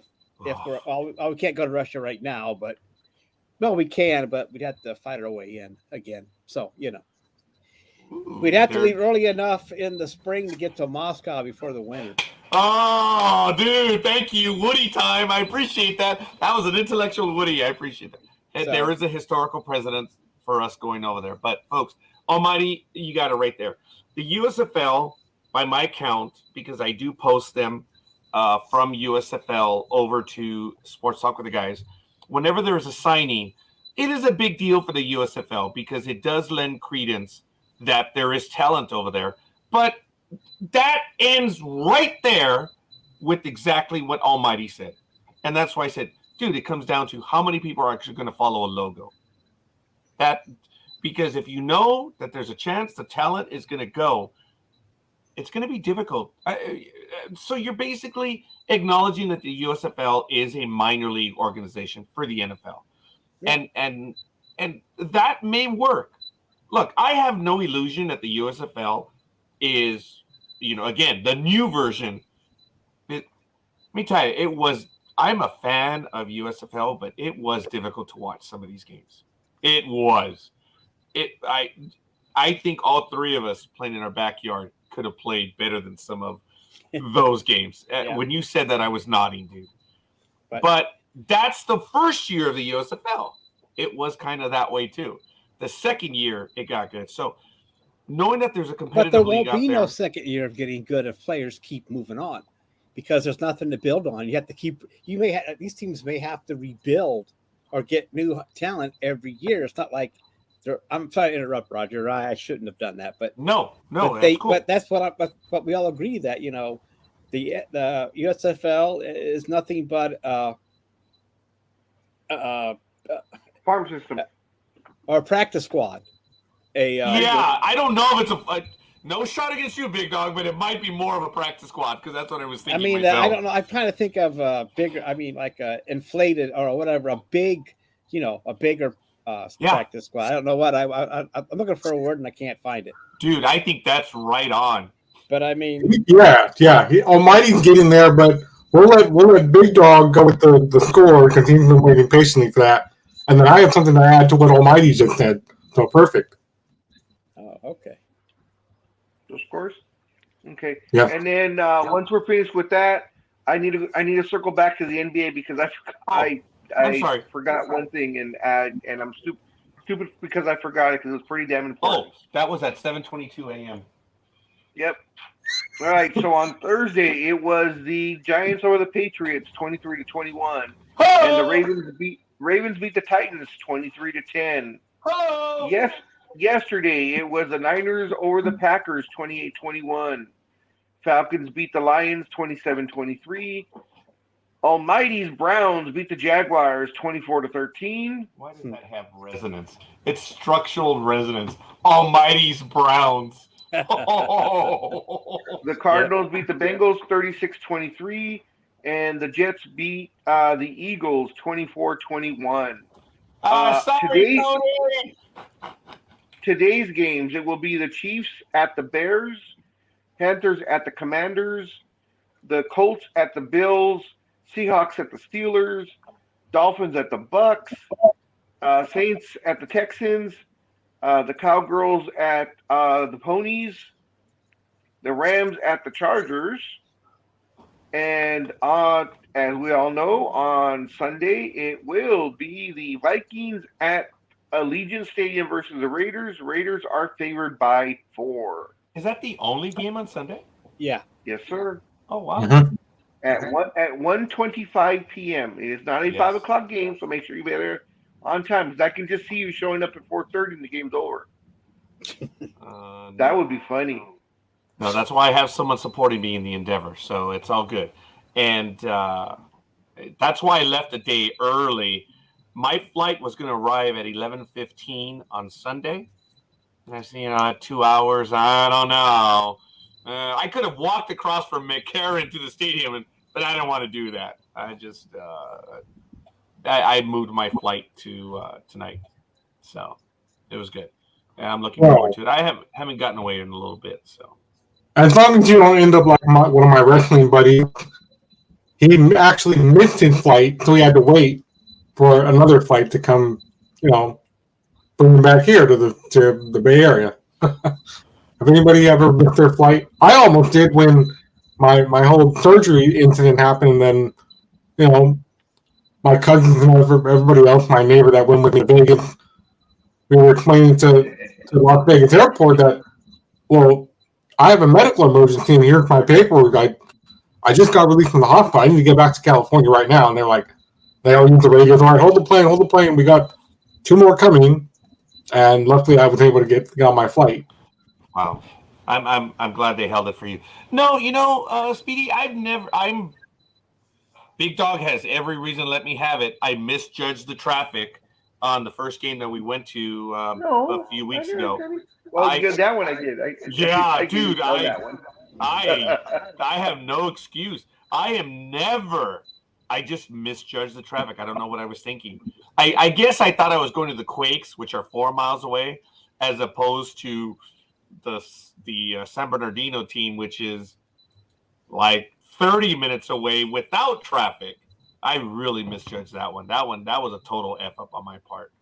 And we got there in the bottom of the first, basically top of the second. So when we got there, and when Big Dog and I were getting our tickets and we heard them singing and stuff, and we're like, oh shit, Big Dog, I hope it's not one of those games. Because we went to one game where all the scoring was in the first inning, and that was, that's it. To quote Mariano Duncan on the 1996 Yankees, we played today, we win today, and that's it. And sure enough, we went to that game. Boy, did they get lit up, huh, Big Dog? 16-1. Yep. And it was almost perfect weather. Almost. And in answer to that one, Aisha, why is it that when there's tornadoes in Texas, everybody huddles in the end zone? Because nothing ever touches down there. Whoa! Wow. Ow, Aisha, come on, woman. I know that you're pretty damn quick, and your revenge is worse than a Borgen heat. So let's see. But anyway, talking to cowgirl, and we will get back to you, Speedy. Cowgirls. I mean, that's one of Big Dog's favorite positions. That's why. Actually, that one's fun. Yep, that one is fun. Yep. I was going to Big Dog do his NBA thing that he forgot because I've only got 30 minutes left. I didn't get okay. The most important thing that in the NBA that happened, I apologize. We missed something. Wow. Yes. Actually, the NBA announced that in accordance with the passing of Bill Russell, the number 6 will be forever retired. No other player may wear the number 6 again. And just like in baseball, if you were wearing the number last season, when the season ended, you are grandfathered in, and you're allowed to wear it till you give up the number or retire. So last year, 11 players wore the number 6. Amongst them, the most known ones were Montrezl Harrell, Alex Caruso, Kristaps Porzingis, and of course LeBron James. I guess. Sorry, go ahead. I thought Durant wore that one, but I guess not. I was wrong. No, if he didn't wear it last year. No, I'm wrong. What a shock! So, and also every basketball court, the floor is going to have a shamrock with the number 6 in it on the sideline. Wow. Next to the scorer's table, and of course, there's idiots already. They're making a giant logo saying, "No, this isn't right. This isn't right." And what it is, it's a picture of the logo on the Lakers court, but it's on the court itself. And of course, everybody's, "Oh, no, that's not right. You can't have a Celtics logo on the Lakers." Blah blah blah. And I pointed out, do you guys even read? No, they don't. It says on the sideline, not on the court. Okay, but let's pretend that these idiots are. Let's just pretend for a moment. This is Bill Russell. Calm the fuck down. Let's pretend that we ignored them and actually did. Oh, that's even better. That is much better. Because, let's honor the man. I mean, come on. That's like Big Dog said, it's not going to be in center court. It's not going to be a big shamrock with the number 6. And guess what? If you're on the other side, it'll be number 9. So Good one. Good one. And if you put 2 to appease both sides, then it'll be a 69. There you go. But Well, I thought it was a great gesture by the NBA by retiring his number. I mean, he did a lot of. That's something. When you hear that, it's like, well, why don't they do that while he's alive so he can embrace the honor? We do. I mean, it's great that they're doing it, but now he's dead. And it's like, who's going to tell him? You know. But I understand. So is that Shamrock just for this season then, Big Dog? Yes. Yeah. That's just for the season, just to honor his career. So the whiners could just shut up for a year and let it be, right? Yeah, and of course the other idiots had chimed in right away when they announced that the number 6 was being retired. The other idiots in another group. Well, that's stupid. Why do we have to put his number in our rafters? Oh, good God! Well, where does it say that? It goes up on the wall of fame with the Lakers. Oh my! It only says the numbers. Oh my God! I know. Yeah, they're idiots. Well, let's make a pact right now that we don't talk about millennials and Gen Zeros.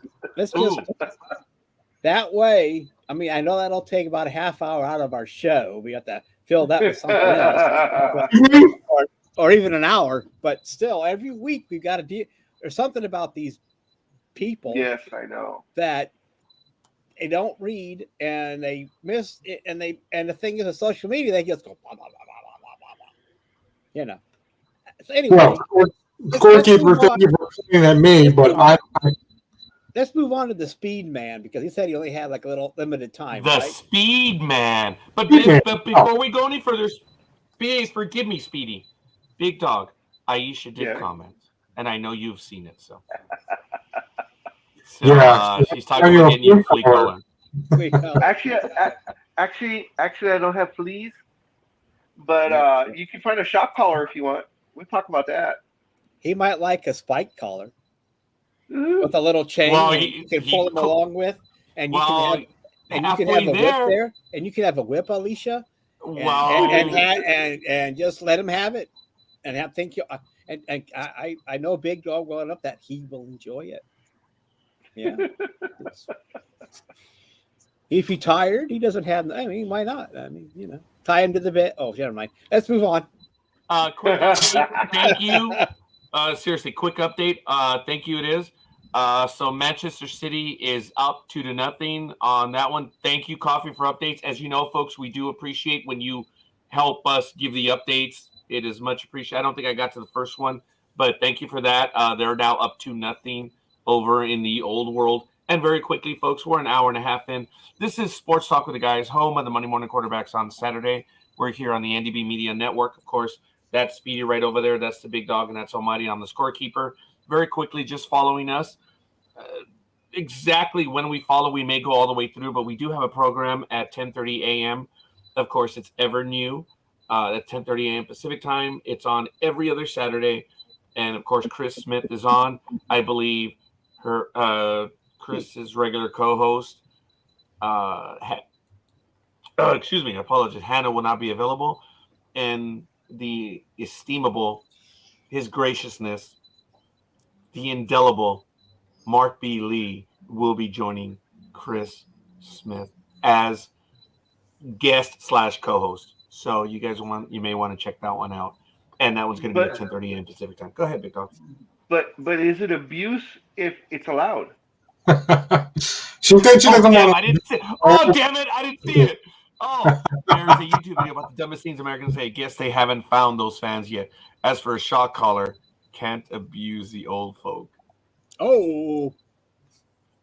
But revisiting to the Big Dog quote, would you ask that question again? That it's his abuse if it's allowed. Yeah. Yeah. Is it abuse if it's allowed? If it's consensual? It depends how it goes on social media.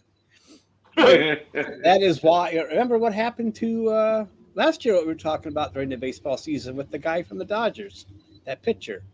Yeah. What was his name again, Roger? Like it effing matters. Roger? Bauer. Yeah, remember Mhm. she sent the pictures, and he's claiming that it was consensual. So you still got to be careful out there, big dog. You still Yeah, can't really that's go to right. town on the women yet, unless there's no. So let's make sure there's no pictures taken afterwards. There, big dog. But Oh, did you hear Big Dog? just, Yeah, I heard that. just, just Okay, you know, Speedy, we make got sure want one. to you talk have about some makeup there to cover up those bruises there, big dog. And then, when you wow, want you when you got it. want to talk about Speedy. Yeah, Speedy, we got to get to you, Speedy. Well, I've been Yeah. trying to. But go ahead, Speed All Man. right. Thank you. Because we have to go back to that. But very, very quickly, before we go back to that, you guys earlier were talking about Christmas games that are coming up. Last night on SmackDown, Pat McAfee announced that over Christmas week, 2 weeks before Christmas and the lead up to Christmas, the World Cup. And Pat McAfee said, USA is going to win, and we're bringing that home. I'm like, well, if the World Cup ends up taking place with the United States winning for soccer, what other countries call football, we call soccer, they call football, and, but yeah, Pat McAfee believes that USA will do that over the Christmas holiday. So, a lot of games coming up towards the end of the year. And back to football, like I was saying, remember, like, was it probably 3 months ago where Scorekeeper aired, those pictures that I sent him to show to you guys here on the show live, where the uniforms and the helmets, everything about the NFL is now looking pretty dull, if you ask me. Because remember, he had shared with you guys the fact that they want to use those rubber helmets in the NFL, and I'm like, are we going backwards instead of forward? And Roger Goodell said himself, this is for all about safety. This is what we need. I'm like, not with these kind of uniforms, not with these kind of helmets, unless you're going to screw things up, because it might just be almost as bad as what everybody else is flipping out about. You know, oh my God, why are we doing so much Christmas and Halloween and Thanksgiving all at the same time? People are still shocked about this. I'm not, because, the first time I was shocked that everything coming at once was in 2007 when I was still at Safeway, and we had a meeting, and Nike was like, "Sure, Matt, sure, you're joking." I'm like, "No, I'm not joking. I will get the manifest off the deck that they sent in our conference call, and I will show it to you guys." And they kept laughing. I was like, "All right, stay here. I'll be right back." And I came back downstairs and like, "Here you go." And Nike was like,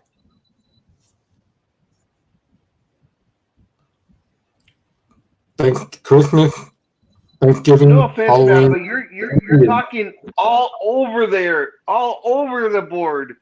What does it have to do with football? Because there's more football games coming out now. We talked about the fact that preseason's in earlier, and that he wants to try and add more games, just like Major League Baseball wants to add maybe 17, 18 games for the season, which is good in some ways, but in a lot of ways, other people like me don't like flipping between. Well, I got to change the channel. I got to change the channel. Baseball on. No, I got to change the channel. Football on. Or you could just do what my other friends that I'm going to meet with later today in about 20 minutes. I'm going to DVR the preseason game today, because we're all going to be busy today. So I do. I DVR all the time. Just don't tell the new people about that, because the newbies won't understand anything. They'll be like, "What's VHS? What's DVR?"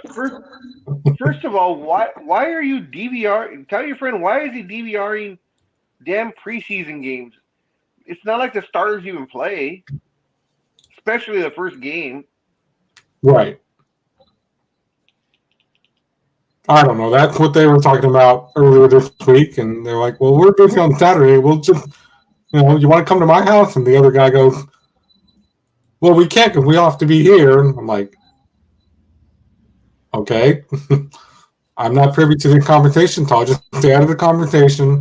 Like, well. What you talking about? What you talking about? What you talking about, Okay, we understand that was you, Almighty. Okay.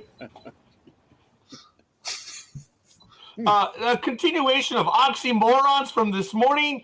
Number 41. Good grief, Almighty.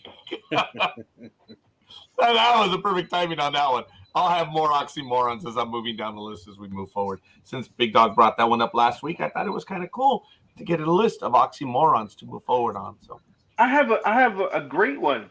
Oh, I'm sorry. Yes. I have a great oxymoron. Probably number one all time, and half of the nation is going to like it. The oxymoron is President Trump. Oh, impressive. Impressive. Most impressive. So we now have 48 on the oxymoron list. I only had 47 for the day. Now I have 48. So that's good. And I'll give you another one. His is 45, by the way. His is number 45 on the list. Oh, okay. I'll have to adjust that list. So number 45 was Resident Alien. So we're going to make that one 46. And here's another one. One of the most annoying oxymorons. And it has nothing to do with you gentlemen. But I get this at work often speaking to engineers. Same difference.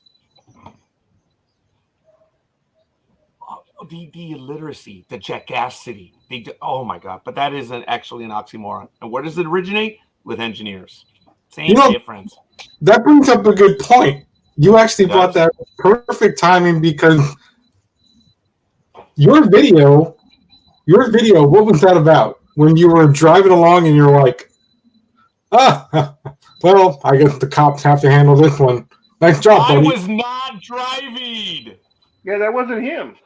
Yes, but that's okay, Speedy. It was someone else's video. Yes, that is Solomon Walters. And if you look at the picture at the very end, I get a profile shot accidentally of Solomon Walters. So he's on there. That is Solomon Walters. As you know, he was on this program for a year and a half. We did the NASCAR coverage, and it was really fun. I've been trying to get him to join us, but he is working these mornings. But anyway, that was Solomon Walters. And he was pissed because people were moving through the accident zone, and there was an idiot that was slowing everyone down. And I caught the tirade perfectly. I knew, I had a feeling Solomon was going to snap, and I started recording the accident, and not even 3 seconds later, he is just letting them have it. So it was really funny. I could not have asked for a better timing. Also, for those of you that know, when I was on vacation 2 weeks before, when I went up to Lake Tahoe, that's Solomon Walters talking in the background too, when he says, "Oh, Daddy, I think I need a new car." That was a beautiful bitching car that was smoking on the video. It was really funny. At that intersection, there was like $800,000 sports cars, and it was just a bunch of rich kids, just a bunch of morons. But anyway. Yeah, I thought that looked interesting. I'm like, oh, that's it? Just a quick video. His car was smoking, man. It was done. Talking to sports, South Africa is playing New Zealand at rugby today. Should be a good match. Thank you, Aisha, for that update. And Speedy, do you have any additional wrestling news that you would like to get to? Yeah, very quickly. I'm sure that Big Dog knows about this, or maybe not, but most everybody does. Orioles are the picks for a wild card. Chris Dickerson has just filed lawsuits with two of his ex-girlfriends for defamation, which accuse him of abusive behavior. According to court documents in the Court District of New Jersey, Dickerson, real name Christopher Torrey, is suing Christina Codori, who also goes by Christina Von Airy, and Michaela Coulter for blatant acts of defamation against him. They both accused him of abusive behavior during their respective relationships with him. In response, he is denying their claims and says that the allegations have cost him income and bookings as a wrestler. He claims that he's not only lost up to $50,000 a month in work, but he hasn't been able to work or perform in any matches in nearly 3 months.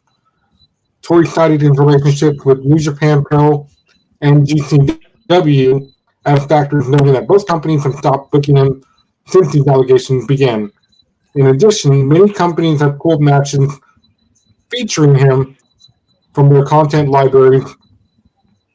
Tori is seeking a jury trial and remedies that include a judgment on the claim set above, an award of compensation for damages according to proof at trial, because it includes punctive and monetary damages were authorized in order in joining defendants and those in conductive actions with defendants for discriminating or publishing any further defamatory statements concerning Mr. Tory. And, other complaints involved were he wants a prejudgment and post-judgment wherever state laws apply, an award for reasonable attorney fees, costs, and reimbursements, and further such in relief court documents. He has not worked a match since June, appearing for Italy's Squash a Jobber wrestling event. Prior to that, Dickens' last match was the New Japan Pro, was at the company's Strong Tapings in Philadelphia in May. His last GCW appearance was in Detroit on April 23rd.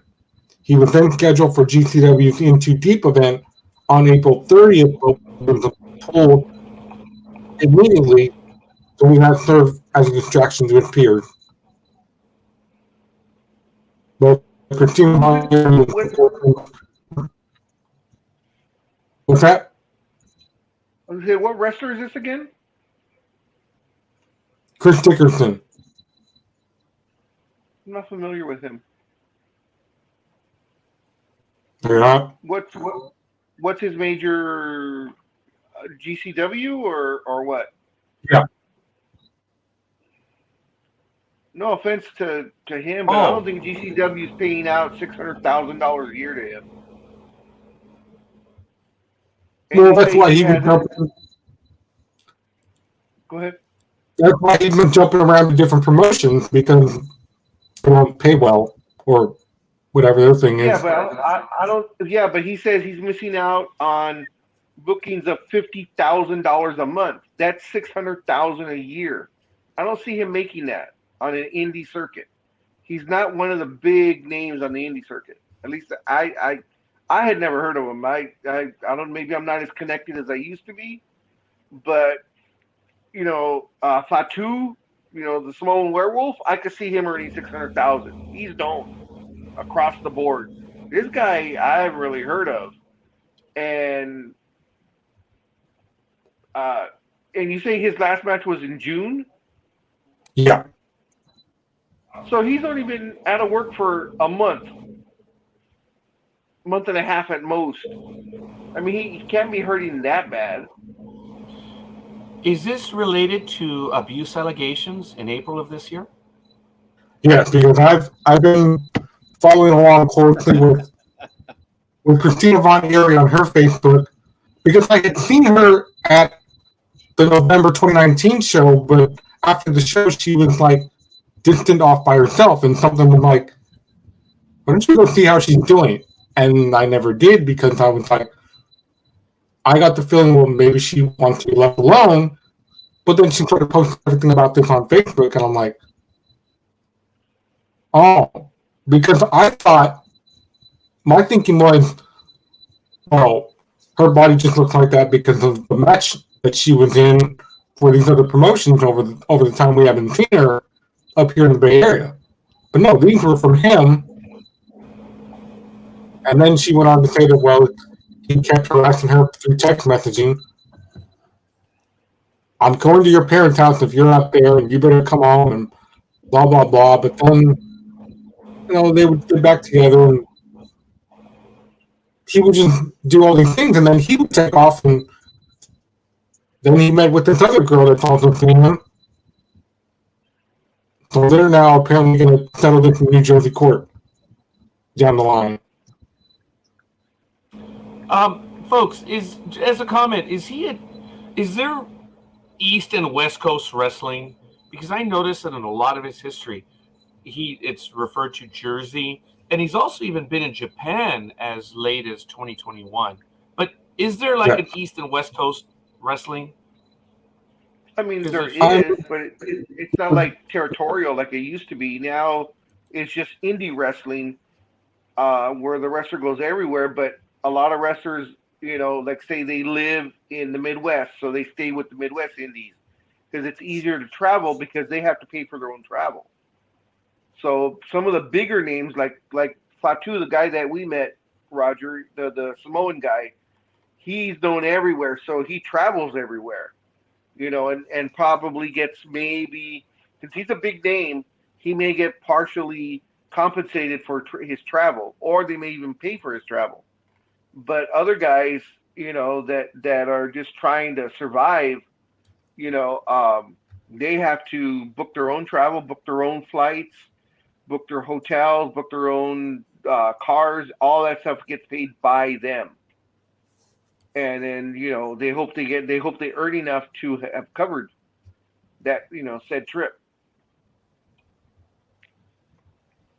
And then also with their own T-shirt sales, that's why people are like, why are you guys charging $40 for a shirt? No, that's for they themselves. One of my friends got upset when Brian Pillman Jr. came up here.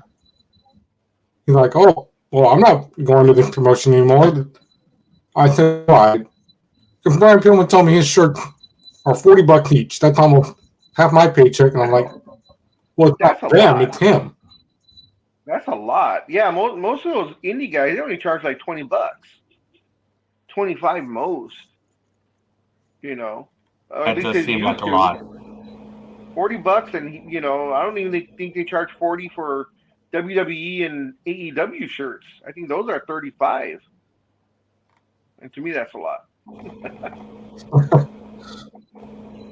Yeah, well, it's funny you mentioned AEW because, now everyone else is now actually talking about this because people didn't really know for sure what was going to happen.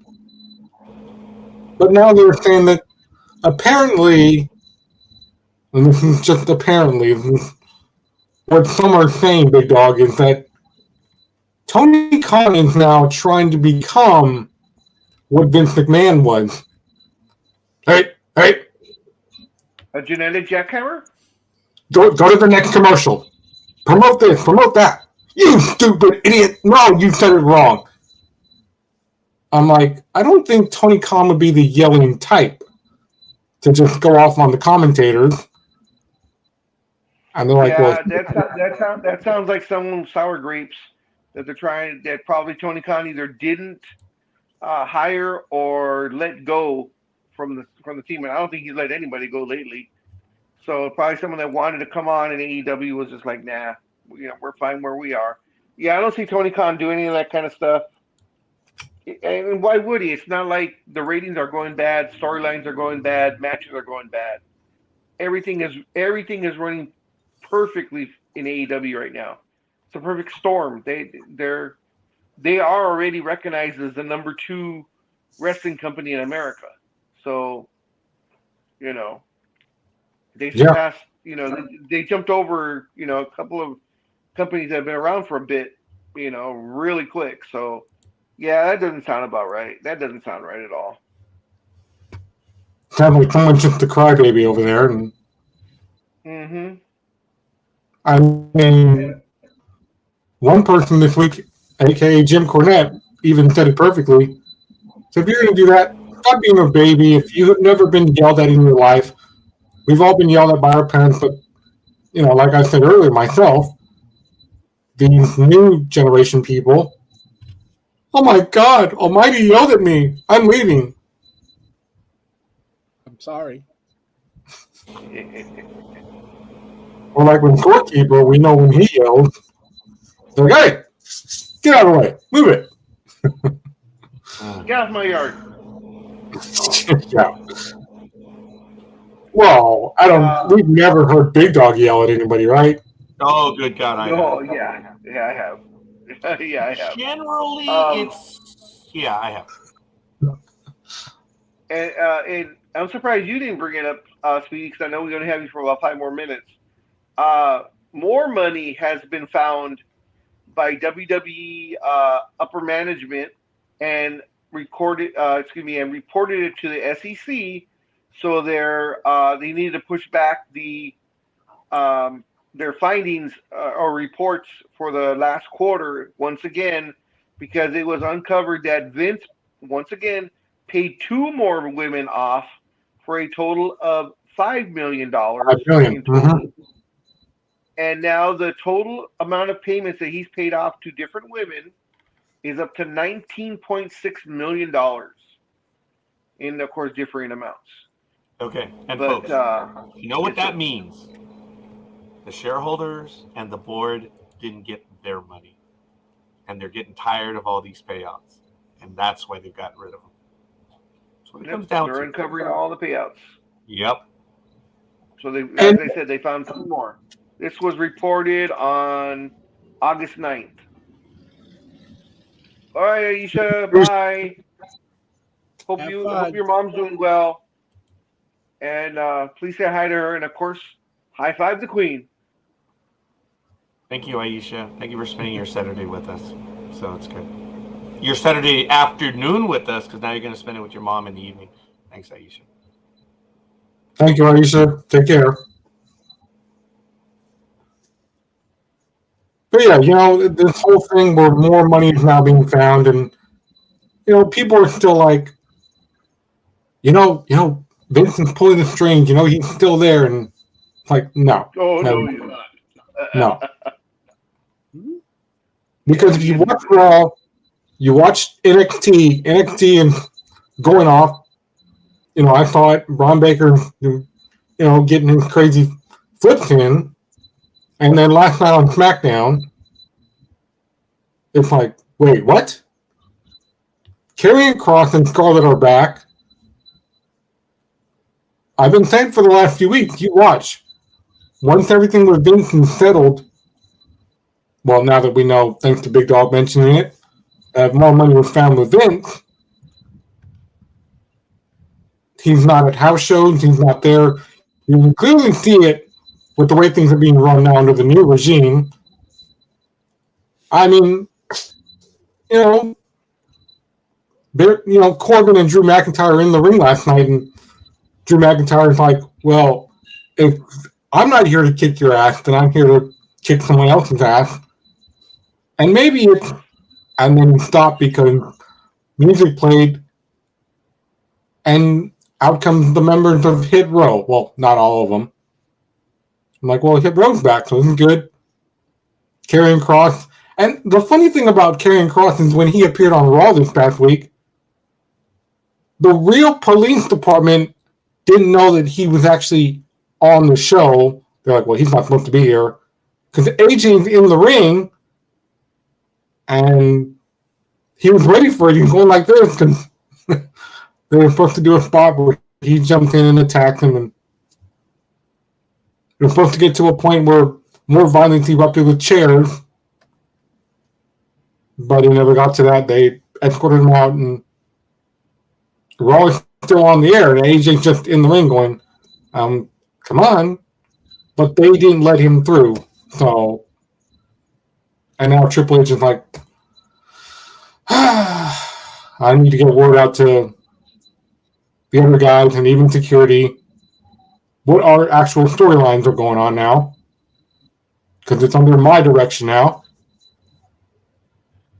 So stop thinking that Vincent's there, he's not there. You can clearly tell. I mean, the lighting looks better for all 3 brands. And pretty soon, it might be maybe 2 or 3 weeks, we could see mine and Big Dog's favorite black and gold ropes again at NXT pretty soon.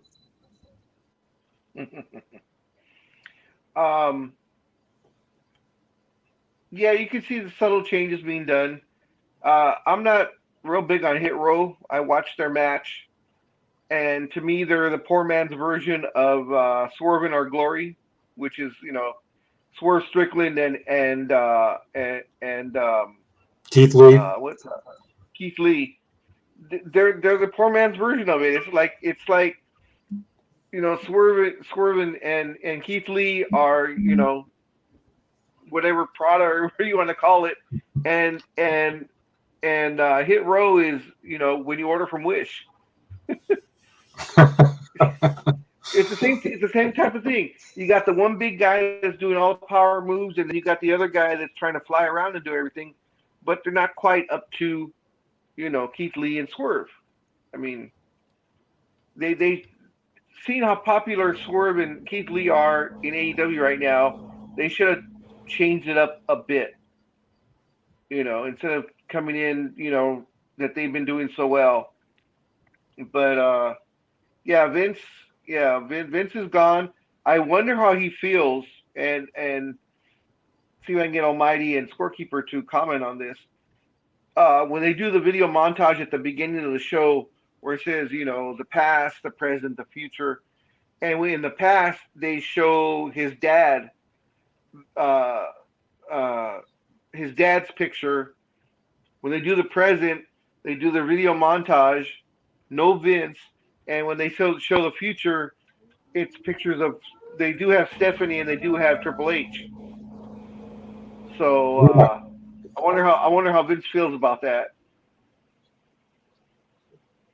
What do you think, Scorekeeper? You've spent decades, literally decades, building this company to a multi-billion-dollar juggernaut that it is, and you unceremoniously get kicked off, and you're nowhere to be seen in any type of montage whatsoever.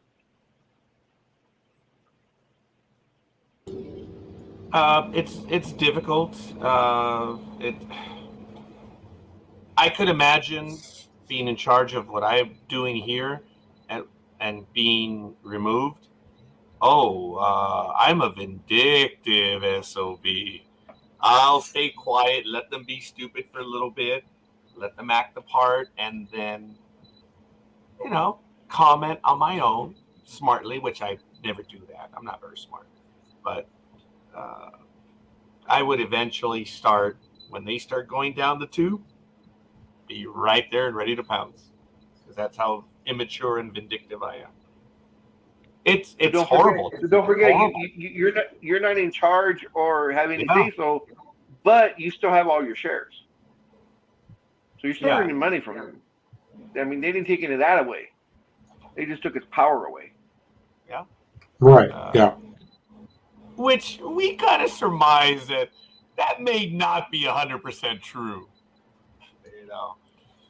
But having the title removed, folks, think about what we do here. Even to a lesser extent, we enjoy being on here. We enjoy being able to have these conversations. And losing the ability to no longer be a part of it, it would suck. It really would.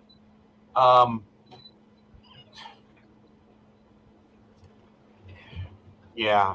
I'm not. I'm sorry, what? Double D.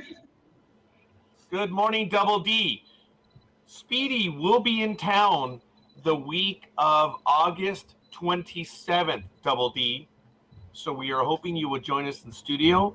I've already reached out to Gridiron Girl as well, and I'm hoping that Gridiron Girl will be able to make it as well.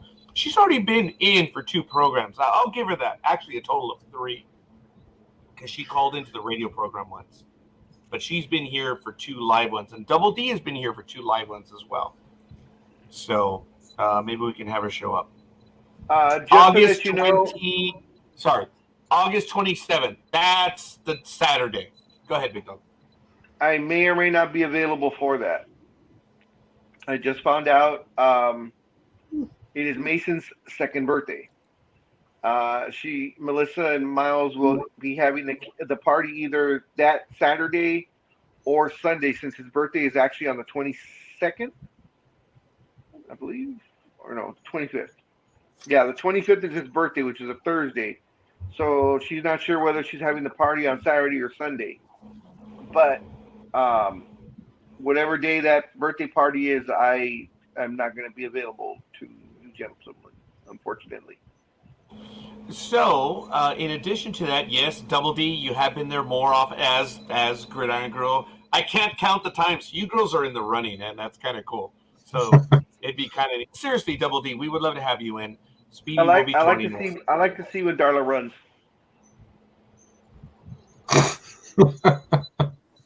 You said she's in the running. I said, yeah, I like to see her when she runs. How many times do you watch the opening of There we go. Thank you, Almighty. Thank you. Yeah. And how thank many you. times do you watch Pamela Anderson run along the beach there? Oh. Yeah. Yeah, but see, but Pamela was fake, though. Yeah, Pamela was fake. I had this conversation with someone yesterday in a restaurant. Oh, with Or Solomon did you watch Hasselhoff? And I went and said, who cares if it's fake? Who gives a rat's ass? So anyway, I do. Double D, no insult intended whatsoever. No implication either. Coffee is watching us. Coffee, wake up, you dumbass. Double D's here. Oh Well, my God. Coffee's here. Double D. Yeah, Double D, you have no idea as to how many times Coffee has berated us on having you return. How Big Dog, he's mentioned it numerous times. Oh my goodness. So ladies and gentlemen, we're now If he returns, then he returns. If not, then he's watching us. Yeah, I know he is. Tell. Yeah. He's on our Twitch page right now. But I won't be. I'll see you guys next week. Thank you, All right, Speedy. man. Take care. Speak to you next Have week. a Oh, safe wait a minute. week. Are we actually going to? Oh, no. It's the week after that he'll be down. Week So, after, yes. That's cool. All right, man. We'll see you on the other side. Thanks, Speedy. Take care. All right, folks. We're entering the third hour. Well, we're in the third hour here on Sports Talk with the Guys, home of the Monday Morning Quarterbacks on Saturday here on the NDB Media Network. Quick reminder that at 10:30 a.m. Pacific time, Ever New will be on. As you know, they're on twice a week. And I'm sorry, they're on every 2 weeks. And this is their Saturday. Chris will have co-host Mark B. Lee on. And should be a treat. You guys should check it out. So we'll see. You sure you're not lethal migraine there, Scorekeeper? No, I'm not. That's Coffee right there. That's Coffee. Well, I'm just going by I'm just going by the last sentence. That's all. We're both AB positive brothers. That's pretty clear. She needs to be on every week just to put a smile on my face because in the end, it's all about me. Yes, Coffee, it definitely is all about you. So if Double D were available, so to speak, Coffee would move down. He would. He would move to meet her. Oh, hell yeah. He said it already. I can't see him as a SoCal guy. I don't either, but if Double D said she was interested, oh, yeah. I think he'd visit. Okay, well, we won't get into any more of that. Folks, in the Little League World Series, I want to give a shout-out to our local girls right here. They made it a run, but the run finally ended. In the Little League World Series, the All-Star team from Laverne was eliminated from the Little League Softball World Series Friday with a 6-1 weather-delayed loss to its counterpart from the Pitt County Girls Softball Little League in a rematch of openers for both teams. Pitt County had 5 consecutive batters reach base with 2 outs in the top of the third inning, scoring 4 runs. All the runs were unearned because of a 2-out, 2-base error by Ava Fisher, the Laverne third baseman, on a ground ball hit by Ava Coward. That's the last What? name. Ava's a coward? What? Ava Coward. Ava Fisher booted an Ava Coward that allowed Harper Bradley, who singled, to score the first run. And from there, it was pretty much over. And they went on to lose 6-1. What an awesome run of for the Little League team from Laverne. They really were right around the corner. So From where? The city of Laverne. Oh, what about Shirley? Actually, talk to I each other, think remember? I think that was last year. Was it?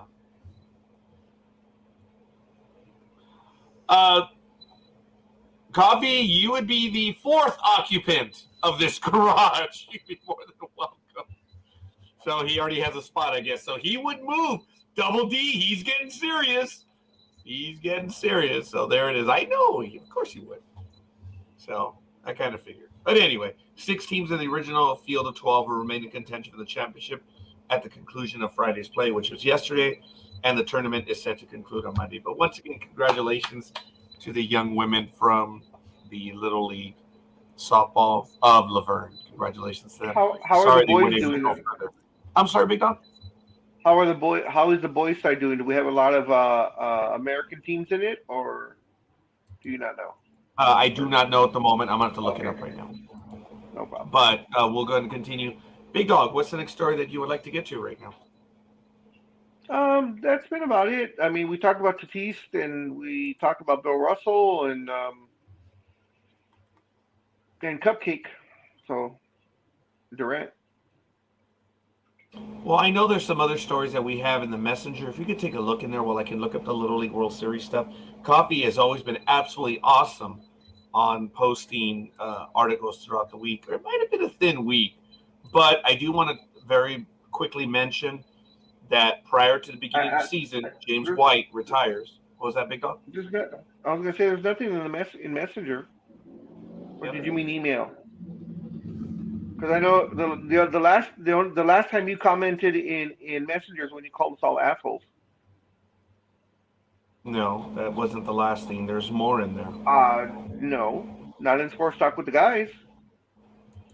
There was your response, and then Richard still posted some more stuff. I'm sorry, Big Dog. There is more after I called you all assholes.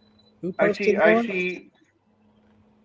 Almighty, and then right after Almighty is your StreamYard link. Then that's it. What are you guys discussing now? I don't know, Almighty. As I said, Almighty always posts articles. You know, Big Dog, I'm sorry you don't have it. It's right here. I see a ton of articles that he posted before. I said in the messenger throughout the week, Almighty posts articles. That's all I said. Yeah, that's right. That's all. I'm that's what sorry I you do. misunderstood it, Big Dog. I apologize. Okay. You know, it was very simple. Unclench those cheeks. No, okay. They're not clenched. They're too old. I can't hold it in anymore. Seem like it. Jeez. Mr. Get Off My Yard? Holy moly. Get off my yard. No. So anyway, a Big Dog did have a response to the assholes line. So he made it very clear that we're all assholes, which was pretty convenient. Yeah. It's a absolutely right fact. on. I'm sorry? I said it's a scientific fact. I said absolutely right on. So, quick update. Gold Rodrigo in the 46th minute. Leeds United 1. Southampton is 0 at this point. So, one of the last items that was about James White, I guess he's done. I believe he has 8 seasons in the NFL, and it's pretty much it. James White retires. The Patriots dual threat running back, Super Bowl hero, stepping away from the NFL after 8 seasons. And he made the announcement. I'm sorry? No, I'm sorry. Thinking out loud, because we said 8 years. I was going to check to see the longevity of an NFL player. If it's increased from its, 2.7 years or something like that on average. Right, you're right. We've talked about that. It does change. If you could find that right now, Big Dog, that would be pretty good. Because He's in the ballpark. He's in the ballpark. Oh, hell yeah. The NFL surprisingly has one of the shorter. Well, no, not. We've got to take into account, all the players that play like Tom Brady. More don't make it, especially linemen. I mean, can you imagine how Tom Brady skews the numbers? Yeah, but you got to understand anyone that plays as long as some of these players are not the normal. They're the Peter natural. Oh, he actually blew you on that one, Big Dog. The Peter natural. Anyway. I did what to him? The Peter natural. It's all right. You gave him a good one right now. White had been dealing with a serious hip injury and caused him to miss 14 games last year, but the team clearly seemed hopeful that he would be able to return in 2022. As a matter of fact, the Patriots were so confident that he would be able to make his way back to the field, they gave him a 2-year deal in March.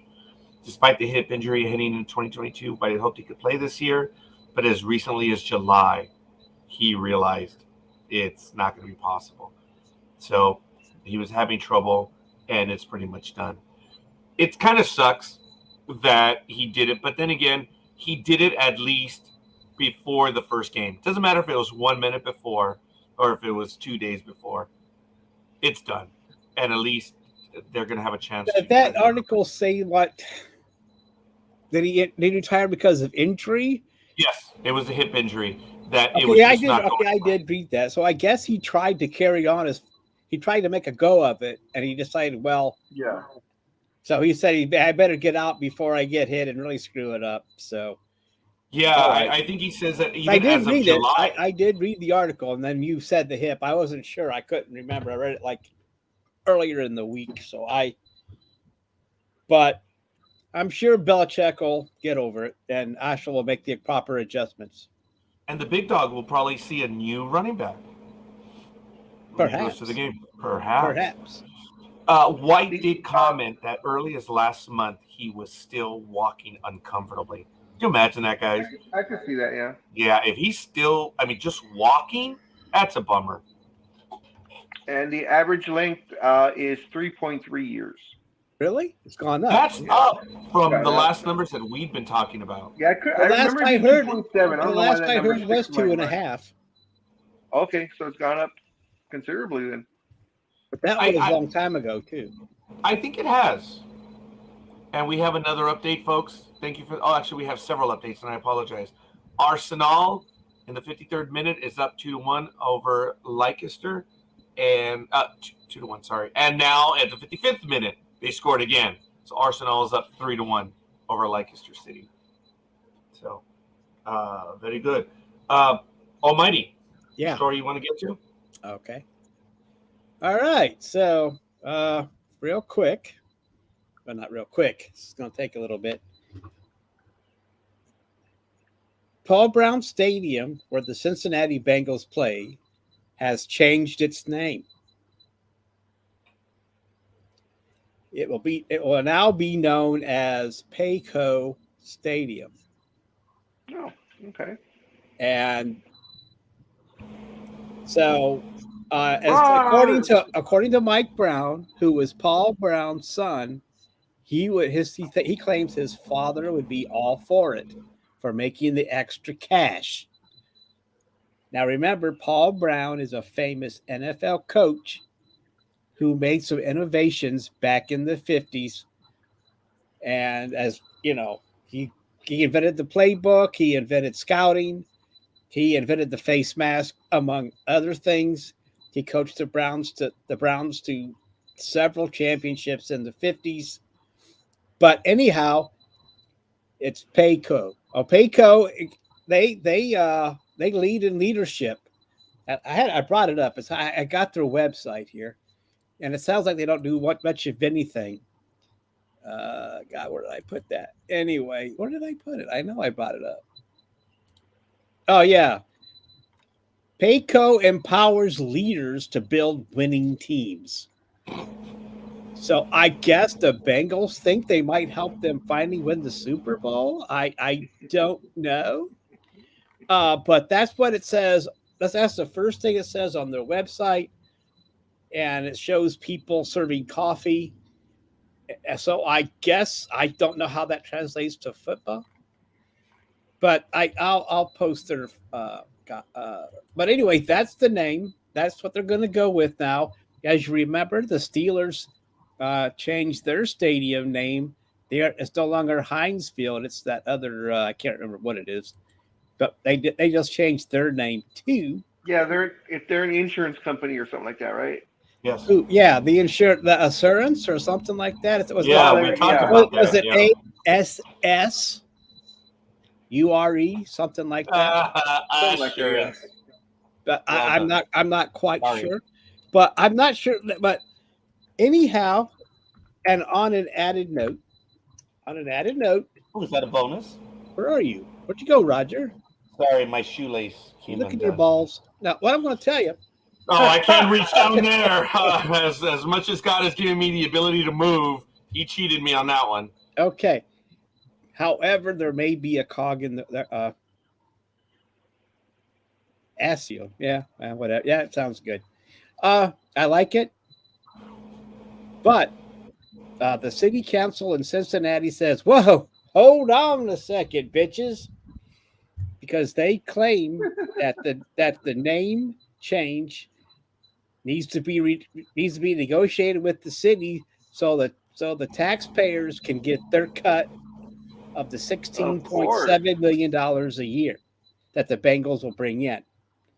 So right now, it seems like they may hold up this naming thing. I've never heard of a city council ever getting involved in something like that before. This is the first time I've heard of anything like that. Plus, the naming rights go further than the lease that the Bengals have with the city, which runs out in 26.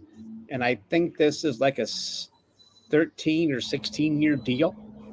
So they're all up in arms wanting their piece of the pie. I don't know.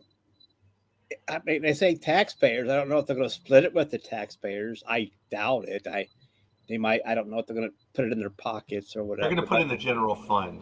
Yeah, which is their wallet. Yeah, so, which is their wallet. But anyway, I think that happened. That happened this week, and then like a few days later, that's when City Council was at an uproar about it. So I don't know. I'm sure that everything will be worked out. Because they're holding up the permits too for the signage change. Okay, it's very simple, Almighty. It either the language exists in the contract or it does not. That's really it. Well, there is language, but they're claiming that that the rights are longer than the lease, and they're still in up arms. And plus, they're holding up the permits for the signage because this instead of a player holding up the team for a renegotiation, maybe the city is gonna play that. That'd be interesting. It's like they won't. They can't get the signage because you get permits for that, and guess who can hold that up? And but they could eventually. They can sue this. Yeah, look. The better thing is just pay off the city council, and one of the most obvious payoffs ever. If it's not in the language that the team ignored. Well, real quick here, it says like one Hamilton County commissioner says she wants the stadium lease agreement rewritten to guarantee taxpayers benefit from the new name. Oh, so did they F up and not put it in the agreement? I think there is language, but gosh, I'm trying to, it's the commissioner Alicia Reese takes issue with one facet of the deal, the county's cut. At least that's honest. Yeah. Blah, blah, blah. And while you look that up, Almighty, remember. Go ahead. Okay, they want their applications for the signage to be denied. Reese said the announcement Tuesday she's supportive of the deal, but voiced concerns that Hamilton County taxpayers won't benefit. Like the Bengals tenant agreement expires in 2026, and under this old agreement, the taxpayers who fund the stadium will receive no revenue from this naming rights agreement towards the county debt and leaves taxpayers on the hook, she said in a prepared statement. Since this proposal naming rights agreement would go years beyond the current contract, I would like to see a new deal that would get us to a revenue share model where both the taxpayers of Hamilton County and the Bengals, as well as Paycor, the leader makers, and the other naming rights companies all win. Okay, I don't understand. Let's see, the Bengals are entitled to 16. Or attorney, I was going to say. Yep, the Bengals are entitled to $16.67 million of the deal's new revenue. All net revenues over that amount are split 70-30 among the team and the county. So it seems like they already have an arrangement. Yeah, they may already have an arrangement. Now, folks, you guys don't remember, but Big Dog and I endured it when Artie Moreno wanted to change. Remember how that came down, Big Dog? They had ironclad language on this stuff already, naming rights, changing names, whatever. And the Angels had ironclad language. So they thought, and so did we thunk, any name that the Angels had to have the name Anaheim in it. And that's where we have the longest running joke here on Sports Talk with the guys. They are the Los Angeles Angels of Anaheim.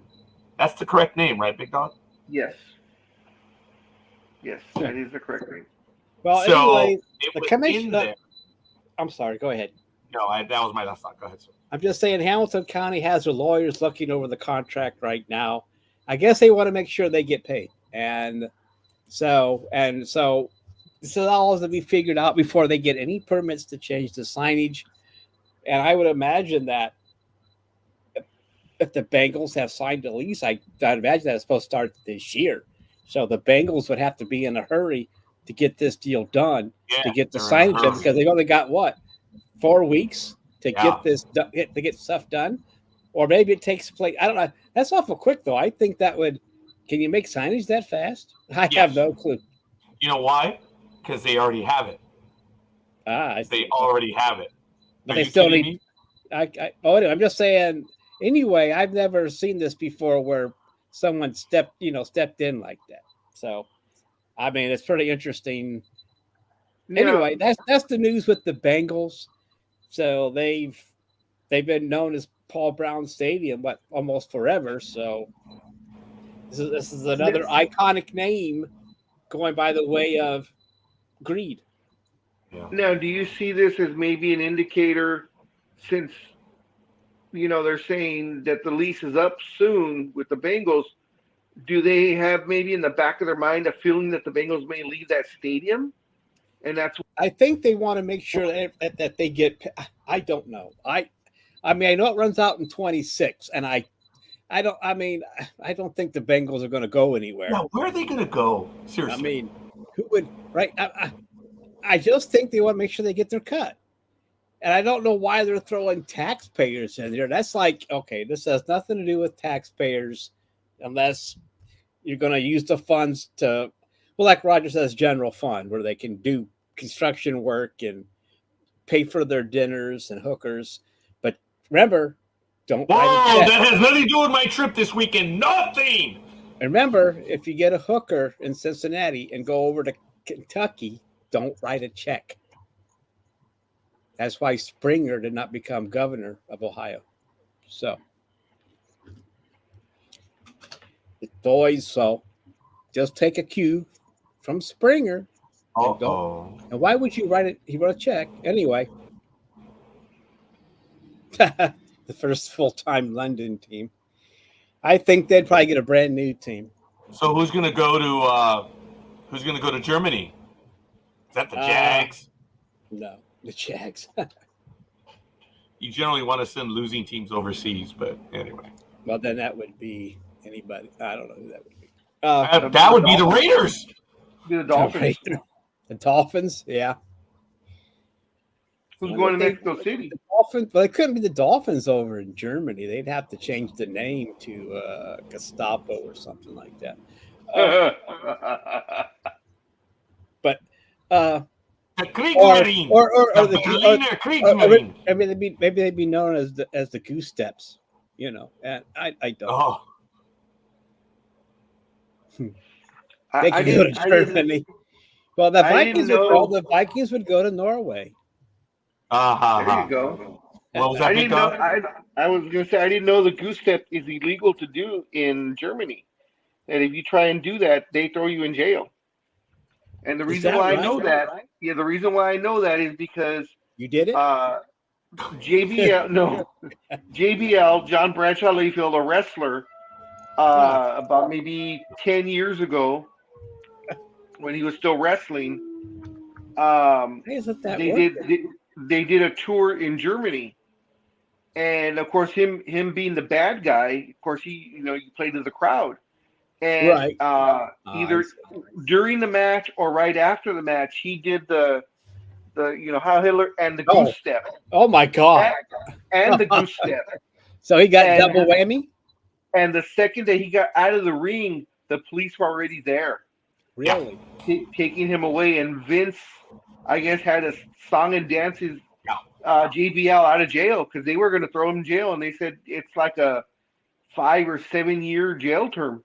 Yeah, you know, folks, anything Holocaust deniers, that's the number one thing in Germany.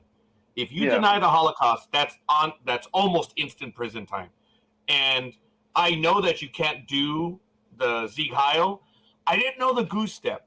That one got me because, you know, being Scorekeeper, being as stupid as maybe that guy was, being a villain, I could see that. I'm sorry. And he said it too. He said, I would never have done it in any other country. He goes, but I was in Germany and I'm the bad guy. He's also, you do something the bad guy does. And he goes all, and the funny thing is JBL is actually very intelligent. He was on CNN or one of those channels giving financial advice because his wife actually works for the Treasury Department, and he's a financial guru type of guy where he knows his stuff. And he was saying, you know, I was just playing to the crowd, and someone gave him the best advice. When you travel to another country, learn what you can and cannot do. Especially if you're supposed to be a villain. He's a travel guy. He's actually kind of funny. He's down to earth. Walter's World. Check him out. He has the do's and don'ts, and he's been to almost every European, South America. I know in a lot of Asian countries, I can't remember if it was Japan or China, where there's certain gestures that we make that you make to them is like, very insulting. Just very quickly, even the touch on the back that we would consider a familial or a congratulatory. Yeah, you don't do that's that. anathema over there. That's like you die by samurai sword. Same thing with the wink. I know you're not supposed to wink at all, especially to a woman. That's interesting. Big Dog, I don't know if you and I were talking about that, but I actually spent some time looking it up. Which it's not wrong. No. It's just I looked it up, Big Dog, and I guess you and I were talking about that. But Japanese women wink all the time in all of their videos, in anime and movies. So like, well, wait a minute. No means no. If the women are doing it, why is it illegal for the men to do it? So Big Dog, I had a follow-up to that conversation. If it was you, and I think you and I were talking about that. Yeah, I was. I think it was. And I don't know if it's true or not, but in all Japanese culture, that's what Japanese women do. So that would be one of the ironic things.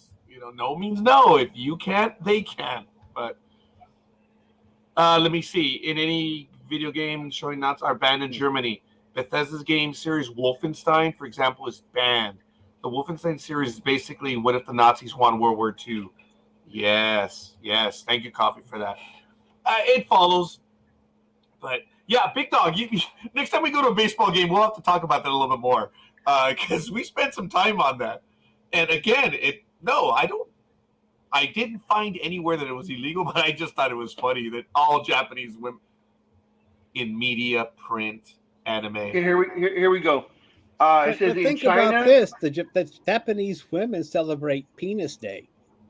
That is they true. march around with erect penises. So, and on I think December it's like a Sunday in April that they do this. There's a name for it. Spring. That's nice.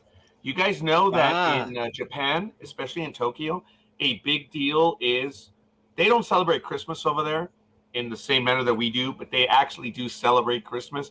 On December 24th, that is KFC Day. I think you'd heard about that already, right? That it is culturally a big deal in Japan. That KFC Day, they go wild just right before Thanksgiving for it. Maybe it's the red and white colors. I don't know. Big Dog. So, what were you going to say? It says here in China, and reportedly to some extent in India, winking to anyone other than family or a friend who is a person wishes to have sex with may be seen as offensive or at least an impolite gesture. Holy crap.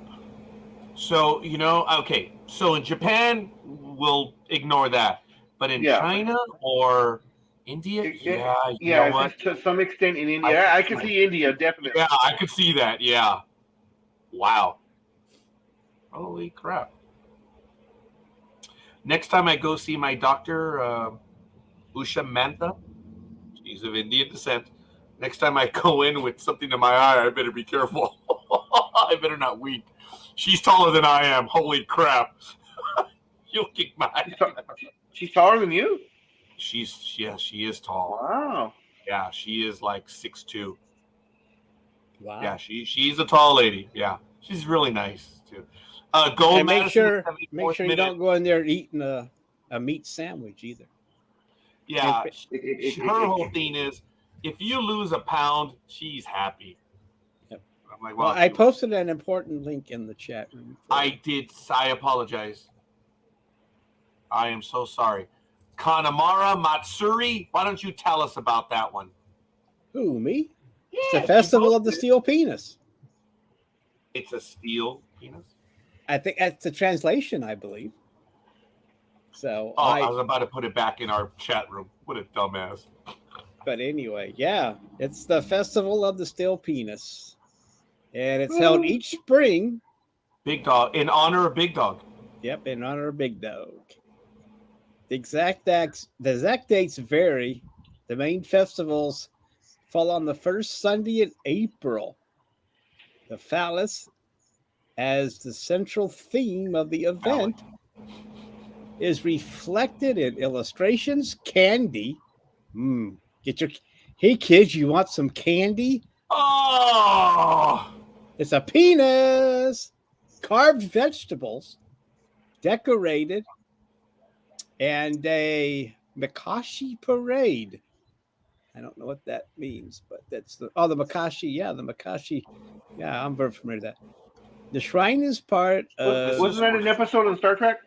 Yeah, it was. Kobayashi? Yeah. The Kobayashi something? Yeah. Spock's familiar with it. Okay, I'll have to grant you that one, Big Dog. That was a good one. I don't know why I didn't, or Roger. You're right, both of us. Yeah, both of us. He beat us to that both one. of us missed it. The festival started in 1969. Oh, the year I was born. God bless America. Year. Today, it has become something of a tourist attraction and is used to raise money for HIV research. Okay. Yeah, I'm not playing. So, anyway, that's the history of the Festival of the Steel Penis. In honor of Big Dog. So I'm going to mark that one down. So write that down, Roger, so we got to celebrate that next April. We will have our candy penises ready to go. And you said it was on the first Sunday? It's supposed to be, but it varies, it says. So I don't know. We'll have to find some Japanese. Would it be so funny if we're ahead? That's because what they're celebrating, varies also in size. So Oh my God. So they have to vary the days. So next time you're in Pearl Harbor, ask a Japanese when it's going to happen in 2023.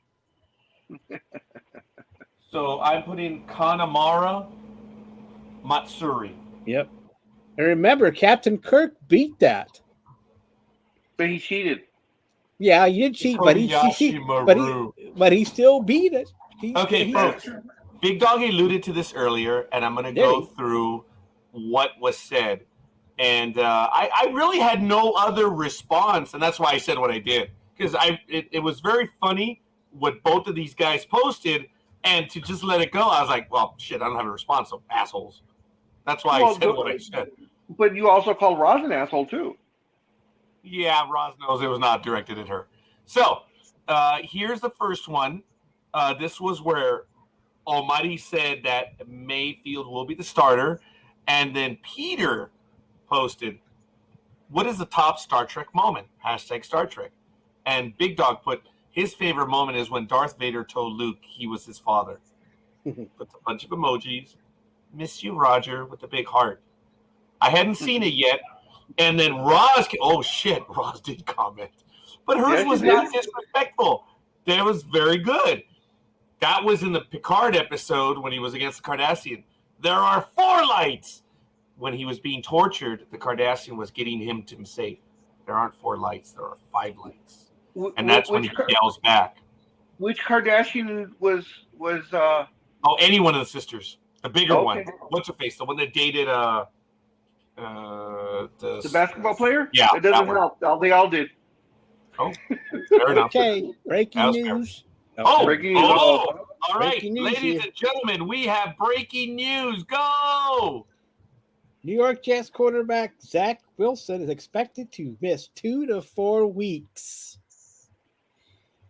with a Did he sneeze too hard? yeah Messed up his back?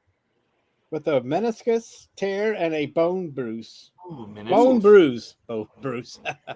But anyway, he's going to get surgery, arthroscopic surgery. So, Okay. and this is according to Adam Scheffler. Oh, Of then ESPN it's fame. solid. It's Huh? solid then.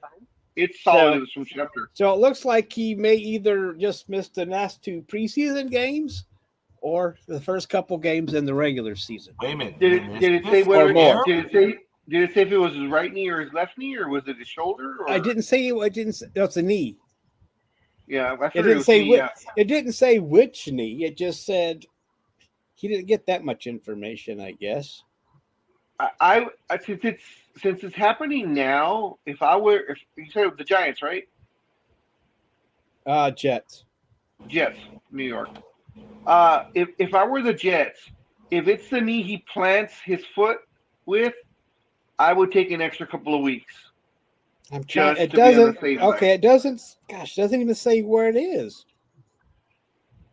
Yeah, when He you said heard it. meniscus, He heard it. figured He heard knee. it in yesterday's game, but it doesn't say which knee. And it also, Scheffler did report it, but it's also coming from Brian Costello of the New York Post. So anything from the Post. Yeah, I was like, usually Schefter's pretty good. So, But Scheffler did come and he does have his name underneath. So okay. Yeah, Schefter's April like 2nd. Wojnarowski, so. All right, coffee's on the balls. That will be Sunday. He's We're on the on balls. air April 1st. He's on the balls. Yes, So- he is on the balls. Bournemouth own goal in the 79th minute. Manchester 4, Bournemouth 0.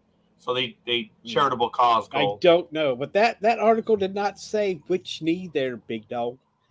Okay, Oh, but I'm just saying though, if I were the Jets, You'd quit football? be smart. But if I were the Jets, if it's like I said, if it's the leg he plants his foot on, to make his throws, I'd give him an extra week or 2 just to be on the safe side to make sure that knee is 120%, not just 100. Wait, forgive me a moment. Did they say tear in the meniscus? It is Yes. surgery. That's it. He's done for a while. It all depends because it could be a partial tear.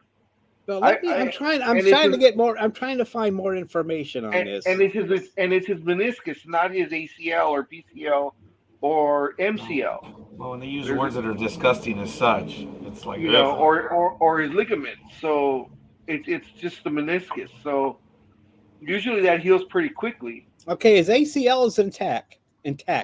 That's There you important. go, yeah. So blah blah blah. Ladies and gentlemen, please stand by as we work through this and use our medical experience to determine the So length of the injury. tests show no injury to the ligament. That's important. Okay.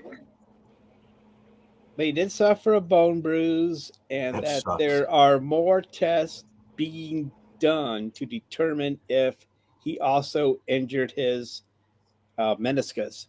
But according to the article, it said that he did, and he's going to require surgery for that, which is probably why he's going to be out for 2 to 4 weeks.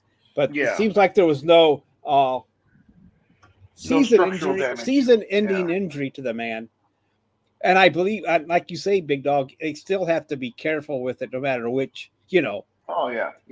And I don't know if he might wear a brace. I don't know that. We don't know that much yet, but it happened in yesterday's game, and details are just now breaking forth.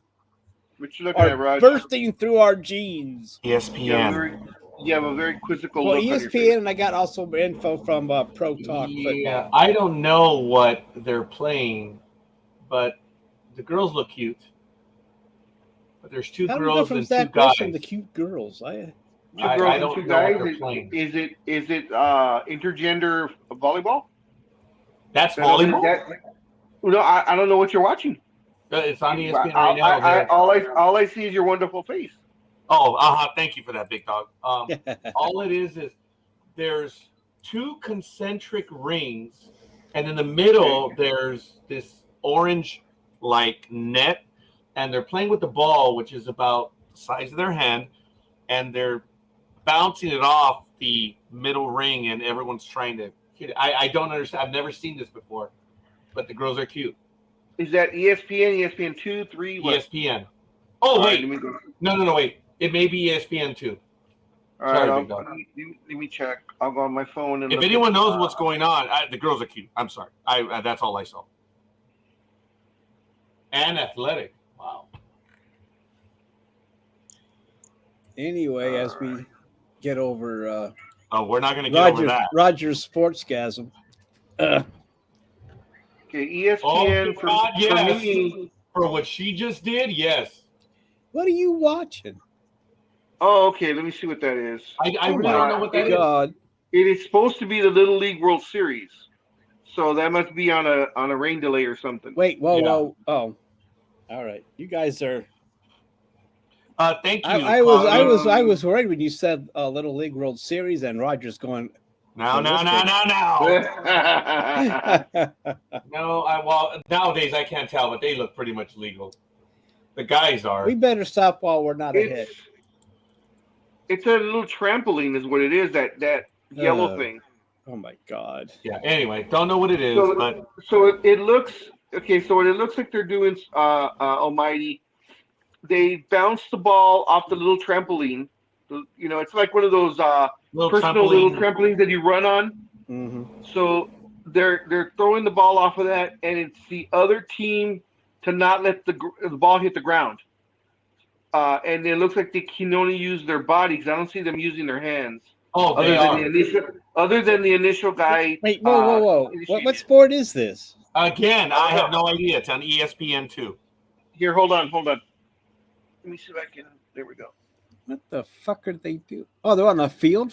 What the fuck is They that? got two concentric rings, and there's like a net in the middle, which is suspended, and they're bouncing the ball off of it. And as Big Dog so eloquently stated, it looks like they're trying to keep them from. Oh, here we go.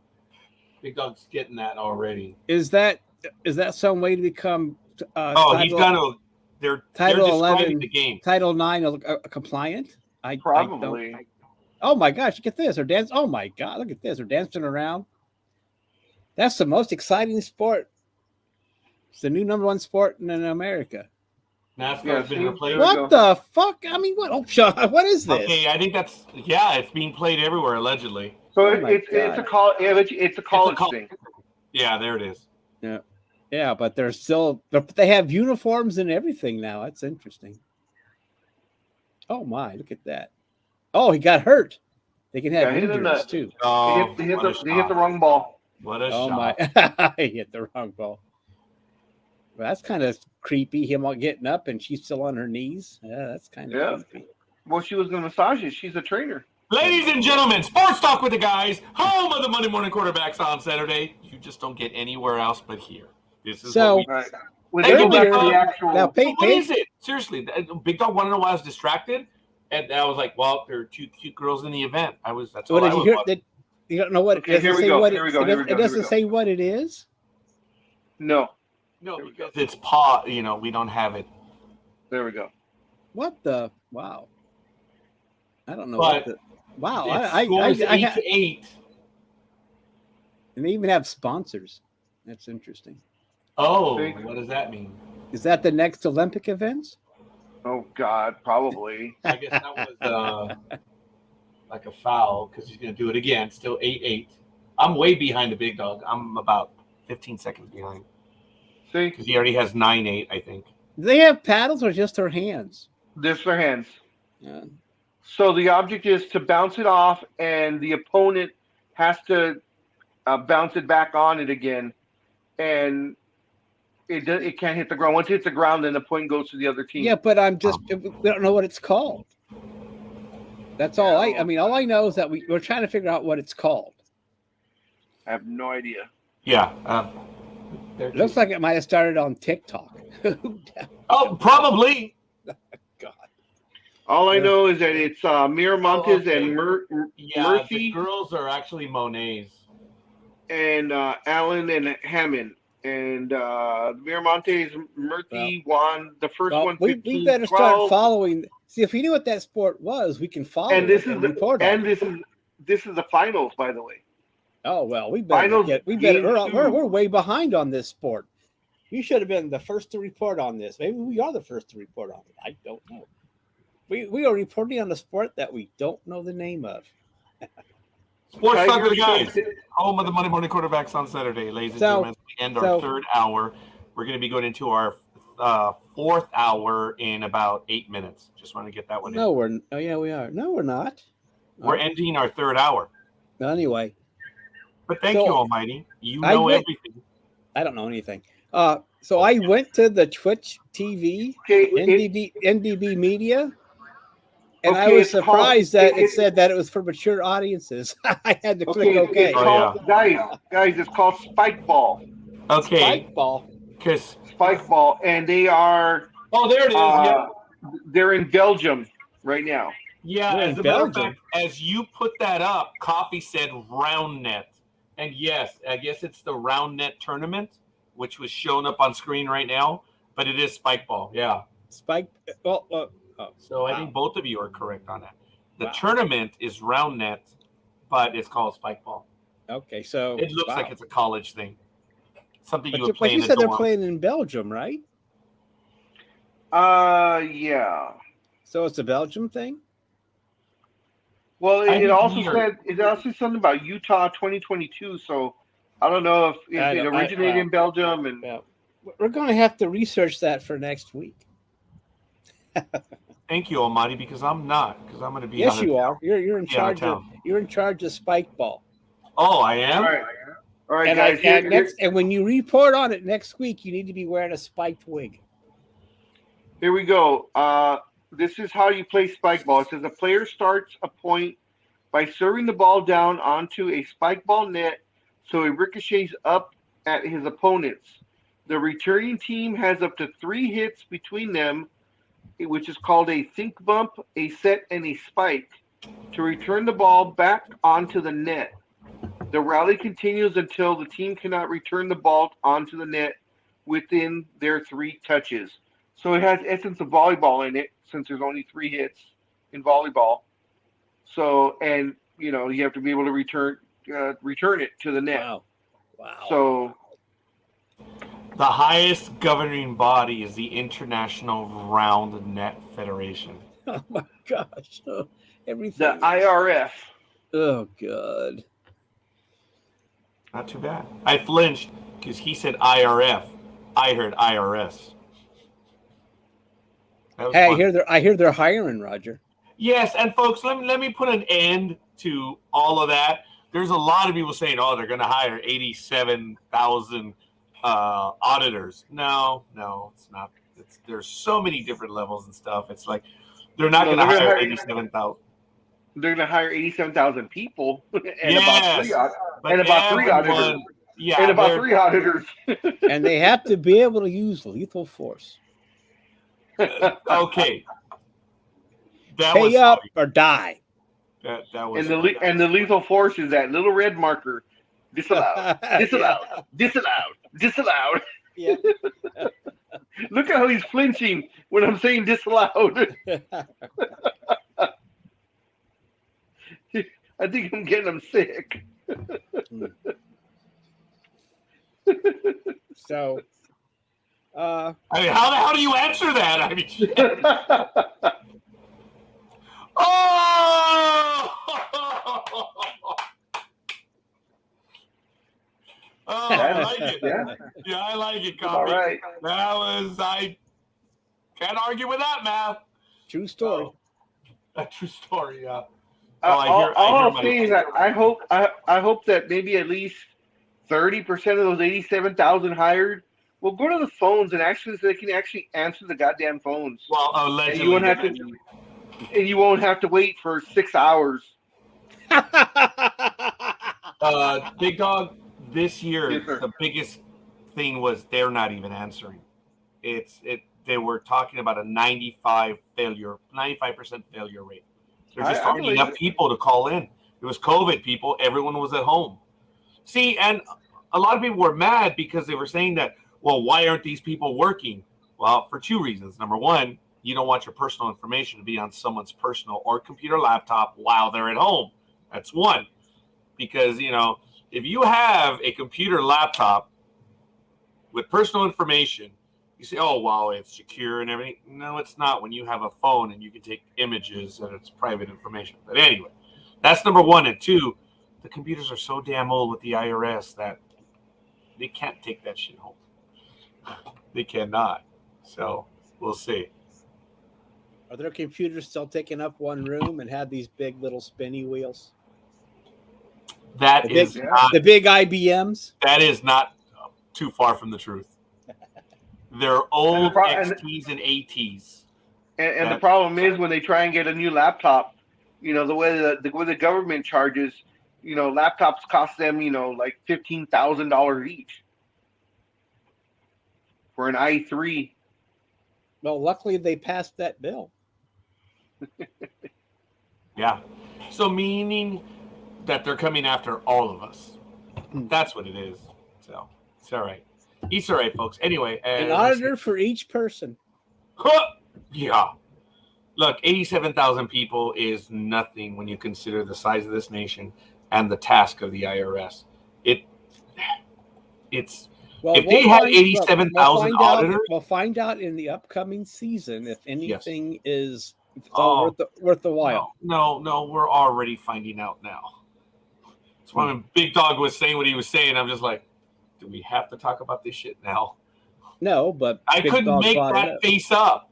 It was like, I guess the good news is that sports teams will have to pay 15% in tax. They're not going to be audited. I know. There are going to be lots of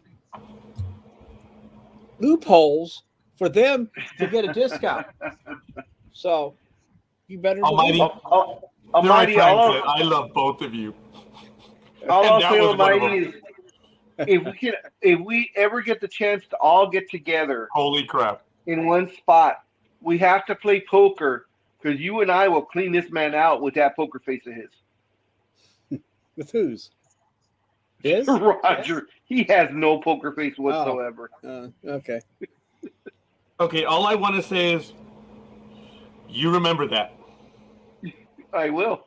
But as I'm collecting your chips, I will. No problem. Yeah. Collecting your chips. Yeah, I'm sorry. Just when it comes to money, we're all different. So that's all right. That's all. You keep thinking that I have the poker face, that I don't have or that I have whatever. You don't have a poker poker God, face. the Twins beat the Angels. God, son of a mother. Anyway, it is what it is. Ladies and gentlemen, Sports Talk with the guy. Don't know. Twins. Sports Talk with the guy. Yeah. How can anybody beat anybody? It's only 11:30. This is yesterday. Yesterday's games. Oh, yesterday. Yeah, Okay. Sorry, it's not. I don't Everybody think beats the Angels. Yeah. Oh, and news did come out in Major League Baseball that the Yankees actually, we knew they were in the running, but the Yankees' offer to the Angels for Shohei Ohtani was, what do you want? And probably the answer was Aaron Judge. And they said, okay, never mind. No, Aaron Judge was on the table, but what the Yankees basically said, here's a list. We'll go into our farm team, and all four of our number one draft picks. I heard that. I read that. They were on the table, and the talent that those four kids have, Yankees' future is bright if they come to pass.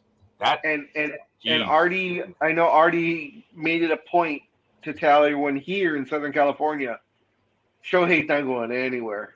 I don't care what was being offered. And folks, Shohei is still one more year in, so he's not leaving at the end of this year. A lot of people thought that this was his walk year. It's like, no, idiots, pay attention. He's still going to be around for a little bit. And it's not that I've gotten on the Shohei. Yes, yeah. Oh. Yeah, the first part, yes. Last part, I don't think so.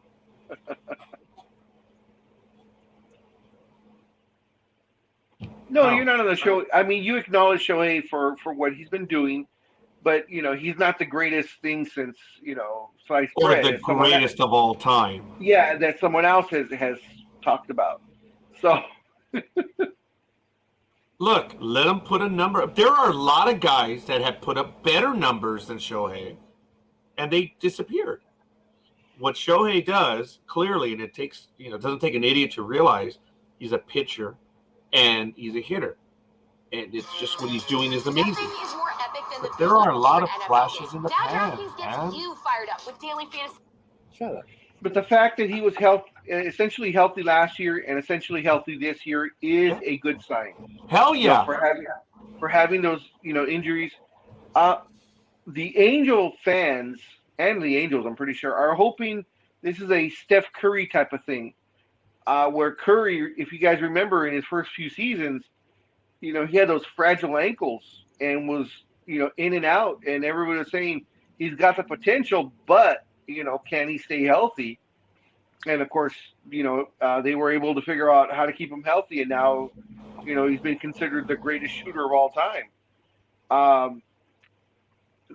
Fans and management are hoping the same thing with Ohtani. Now that he's gotten essentially healthy, this is his second year in a row where he's putting up some really good numbers. And hopefully it's, just the start of something to look forward to every year. Yeah. Folks, and I'm sorry, I'm not slamming Big Dog on this one, but I'm going back to the theme of Shohei, is the argument was made to me that Babe Ruth, who the only comparison you have is that Babe Ruth was nothing compared to Shohei. And the absolute opposite is true. Babe Ruth was a damn good pitcher before he became the monster hitter. See, what Boston did is this guy was so good at hitting, it didn't matter how good his pitching was. If they had to get him in every day. Folks, Babe Ruth, his ERA was pretty damn good. In 4 games, his first year was 391.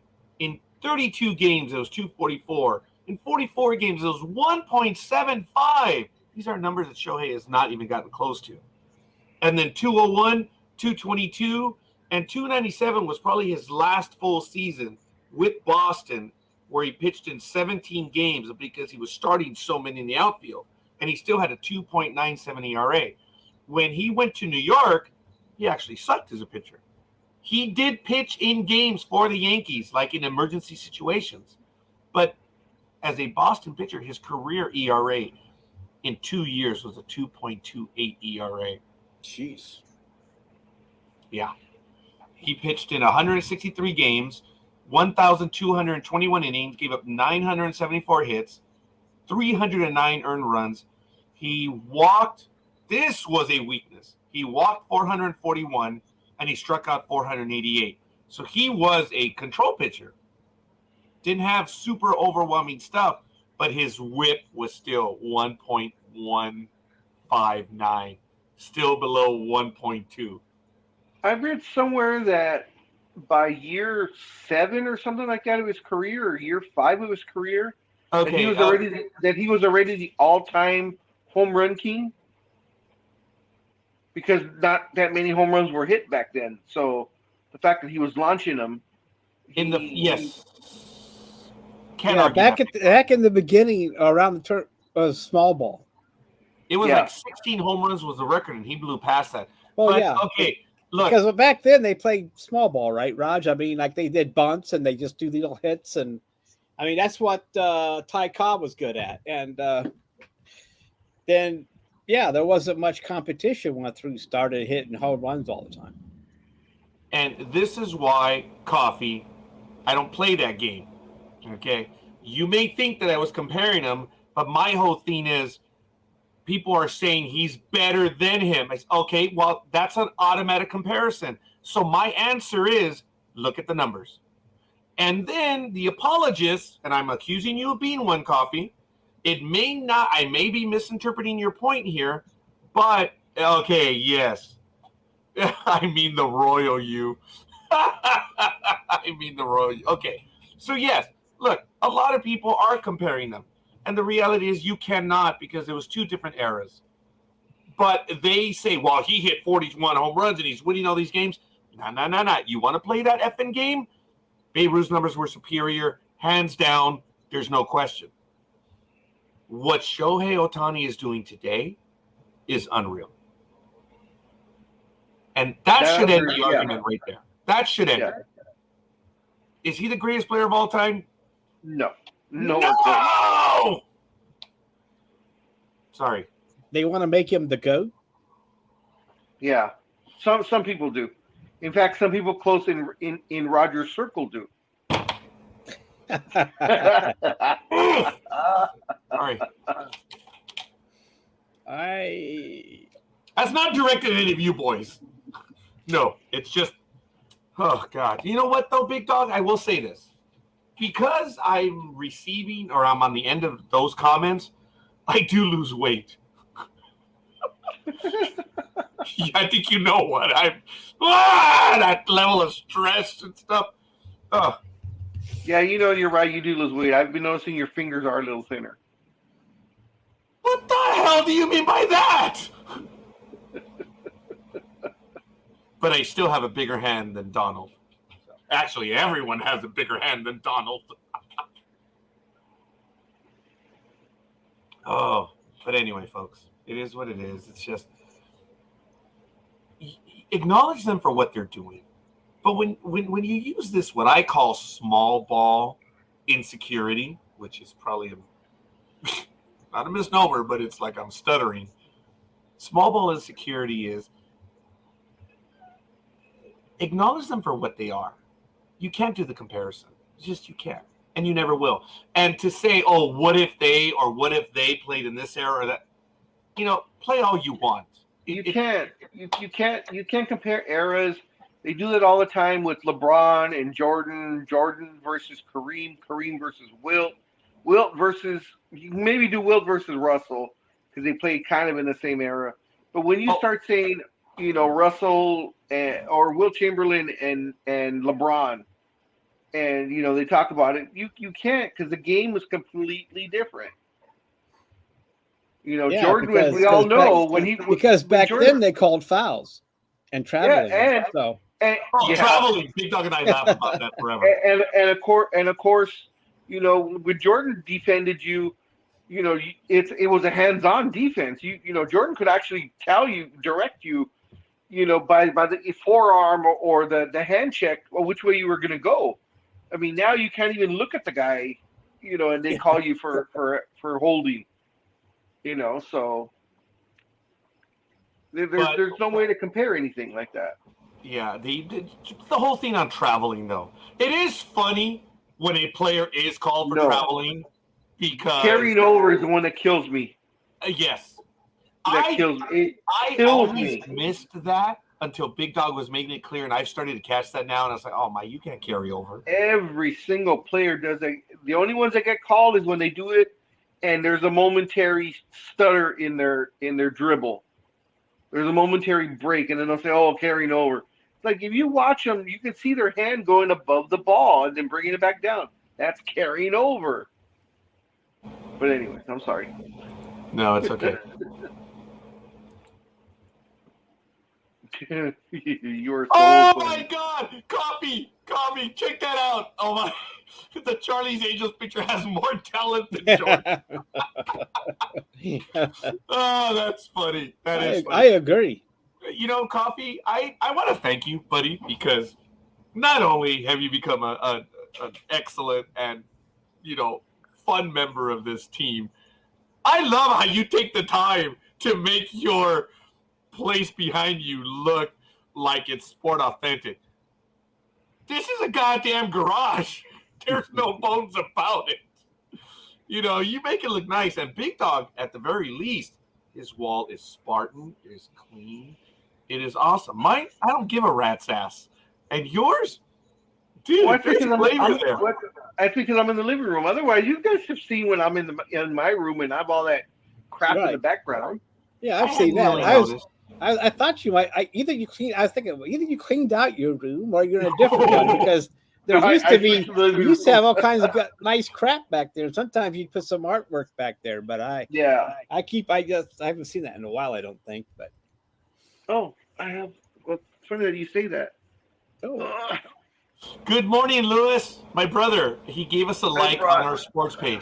Lewis, head on over to the NDB Media page. Oh, wow, folks, there it is. Let's take a quick moment. All my art pages. I went to San Diego. There were some art pages that hadn't gotten signed by some of the artists, so I actually talked to the artists and asked them to sign for me, and they said yes, and they wouldn't even charge me for it. So I brought a bunch of my original art pages to them for them to sign.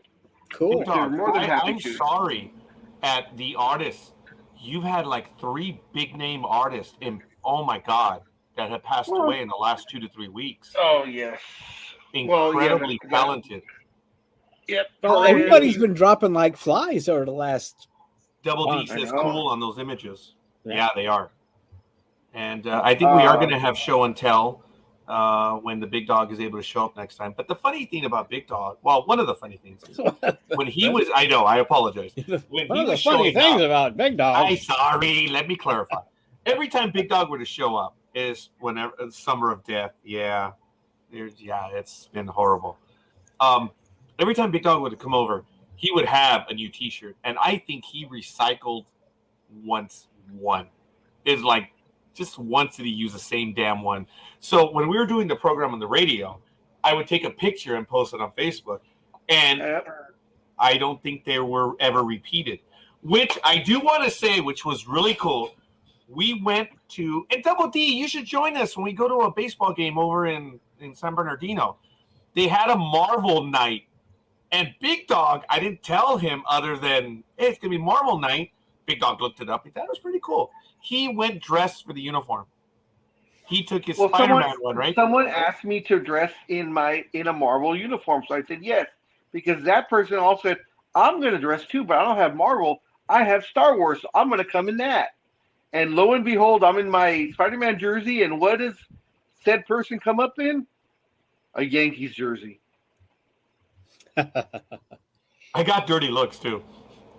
He punked you. You know what? I didn't I have didn't any. care. I know. My Well, jersey's either awesome. you. Well, maybe you punked him. Maybe you Almighty, punked him. Do you know what was really cool though? Is when we were exiting the stadium.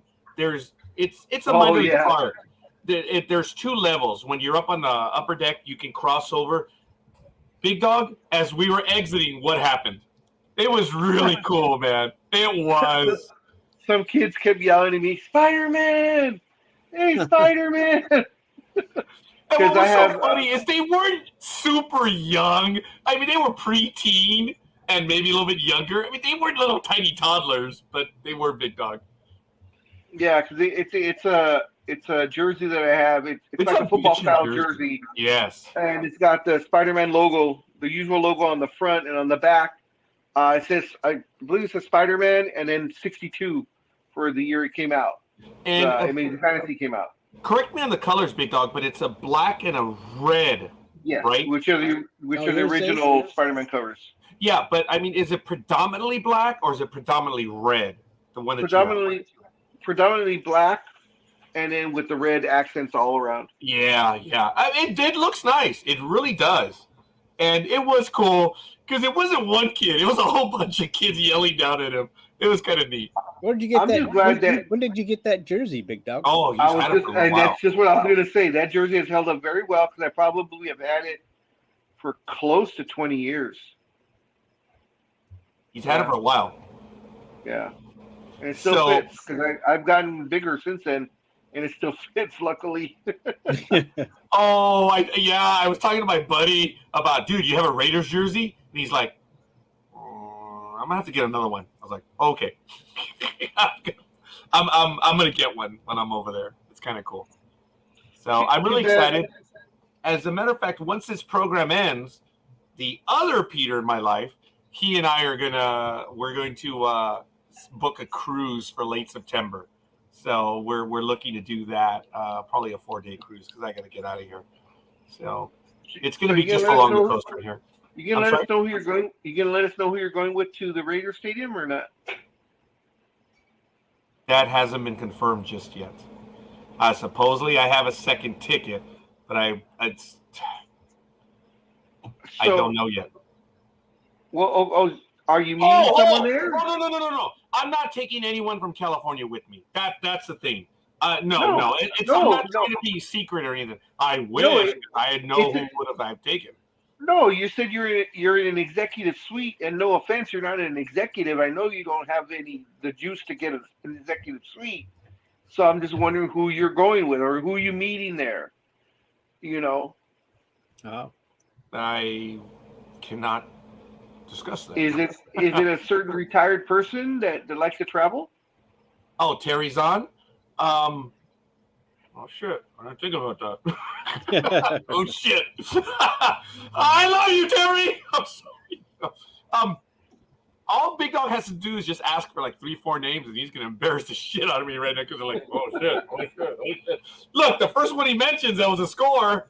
So yes, Coffee, there are still expanded roster, but I think they only add like up to 3 players now in September.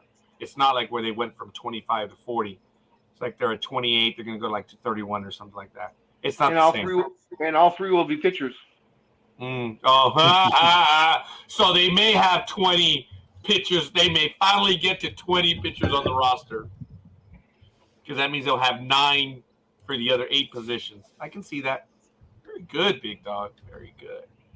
So don't forget to post pictures or take pictures of the Palms because I am very curious as to what it looks like now since it just opened 2.5 months ago.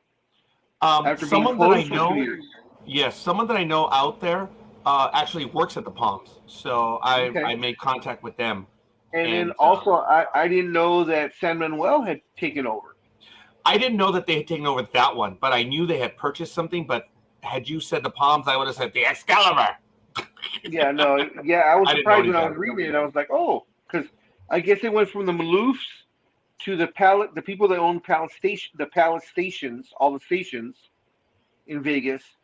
And then once COVID hit, they sold, I think late last year or mid last year to the San Manuel group of Indian nations is I think what it's called or something like that. And they took over and they I guess finished up the renovations. Oh, you were there last week? Where'd you go? Where'd you stay? Were you the featured dancer of the night?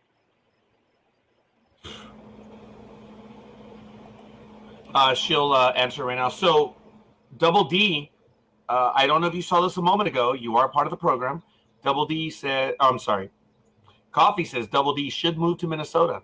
Huge Hispanic population. And I am here, says Coffee. She was at the Luxor. Oh, I said Excalibur. Sorry. You're close, right next door. They are. All 3 of them were owned. I think they still are, but now they're owned by someone else. Mm-hmm. It was Excalibur, Luxor, and then Mandalay Bay. Mm-hmm. Mandalay Bay is still prominent.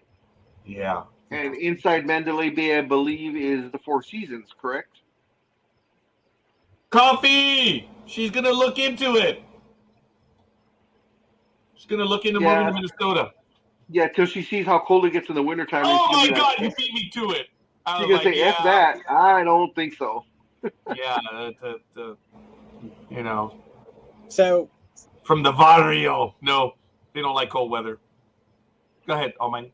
I was going to say, I looked at the expanded roster, and it says on a doubleheader they can have 29 players in September. Yeah. I mean, it is 28, but they can add one more for a doubleheader. I did not So there is some other crap going on. Yeah. If you Arkansas. if you are thinking of going there, Double D, you must say Arkansas, and Coffee would probably move out there. She was pronouncing Arkansas. Arkansas. Look, she's a good soul, Big Dog. Yes, she is. She's a very sweet girl. Yeah. Well, I sometimes pronounce it Arkansas too, just to be for the fun of it. Just to piss Roger off. No, it's damn funny. It's good. When you guys do that, it's funny. It's just like Illinois. I was telling my daughter yesterday because she found I don't know where it was, probably on YouTube, where people from Tennessee were given in their own state, cities, streets, and stuff, and it was given to them to pronounce them. Even those dumbasses were getting them wrong. And my daughter was dying laughing because you pronounced them. Gentlemen, you would have pronounced them correctly. The people in Tennessee, where Cuervo is from, and people like me disappear, I was having a great time making fun of them. I respect Cuervo a great deal. But, they were unable to pronounce the different names. And there were some squirrely names too, Big Dog. Go ahead. How did your daughter like New York? I'm actually going to have her. I'm going to have her on the program. She could not handle the humidity. This is very difficult for her. And where her boyfriend lives, where the boyfriend lives, significant other, life partner. Shall I go on? He's flipping me off underneath. Did she go to Florida with you? Big Dog died laughing because I muted him. I'm sorry, Big Dog. You're back in. You're back in. I apologize.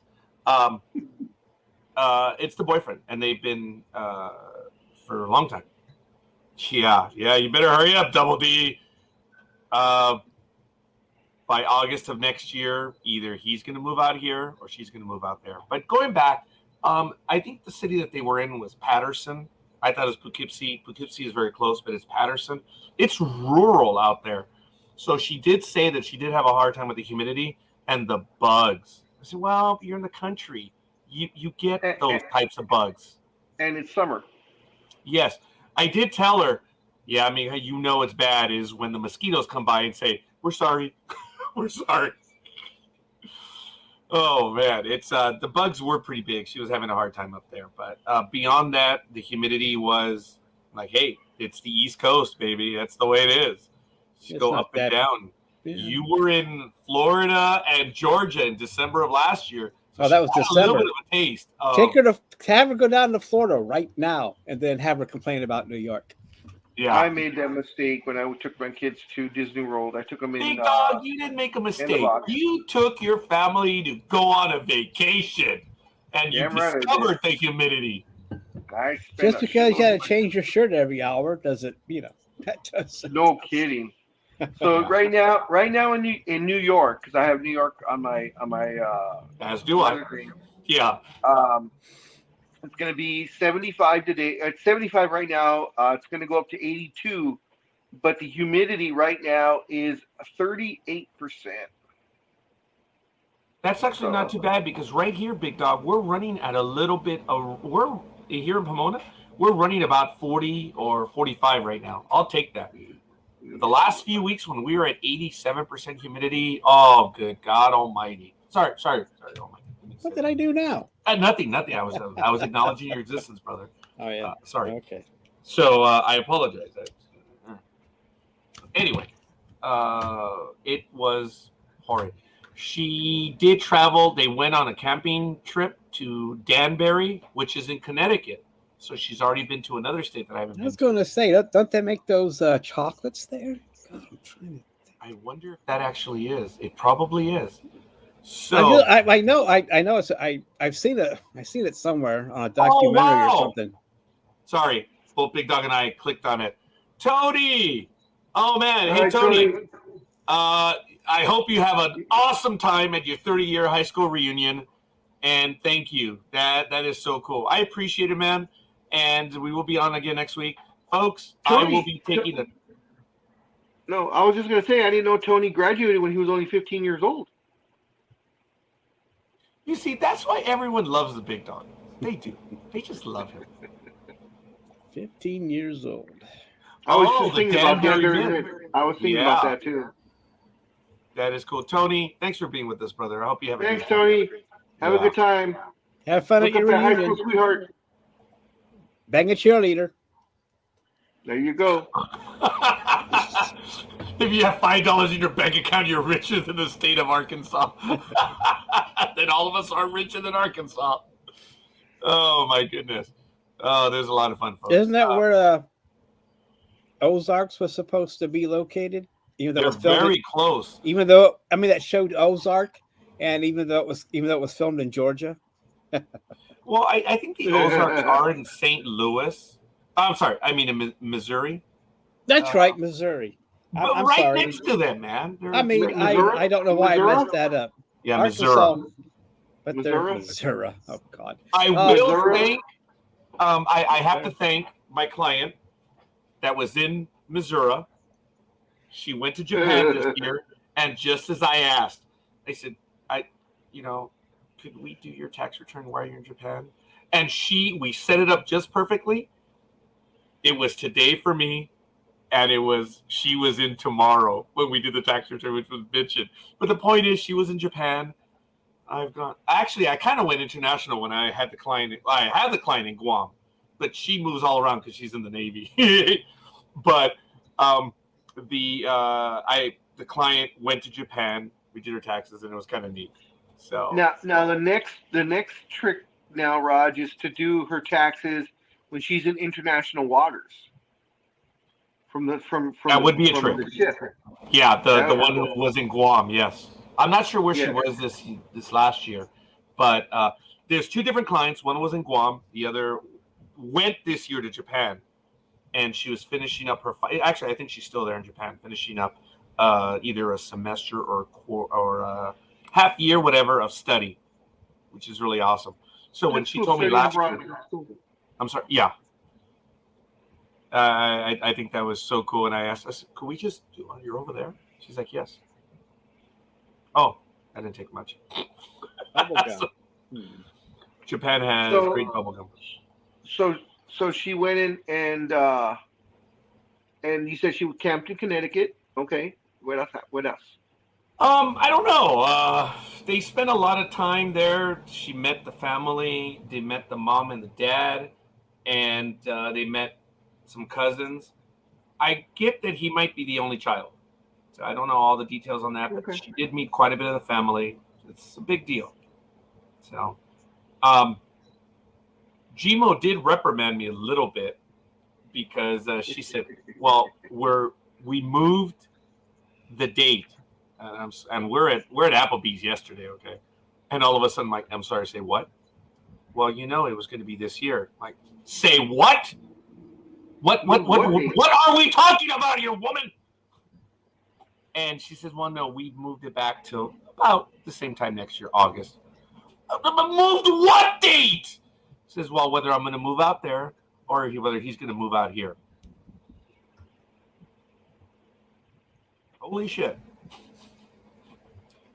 So all I can say, the barkeep, Brandy, was dying laughing while that was happening. Actually, everyone in the bar was losing their shit because of how I was reacting. Go ahead, Almighty.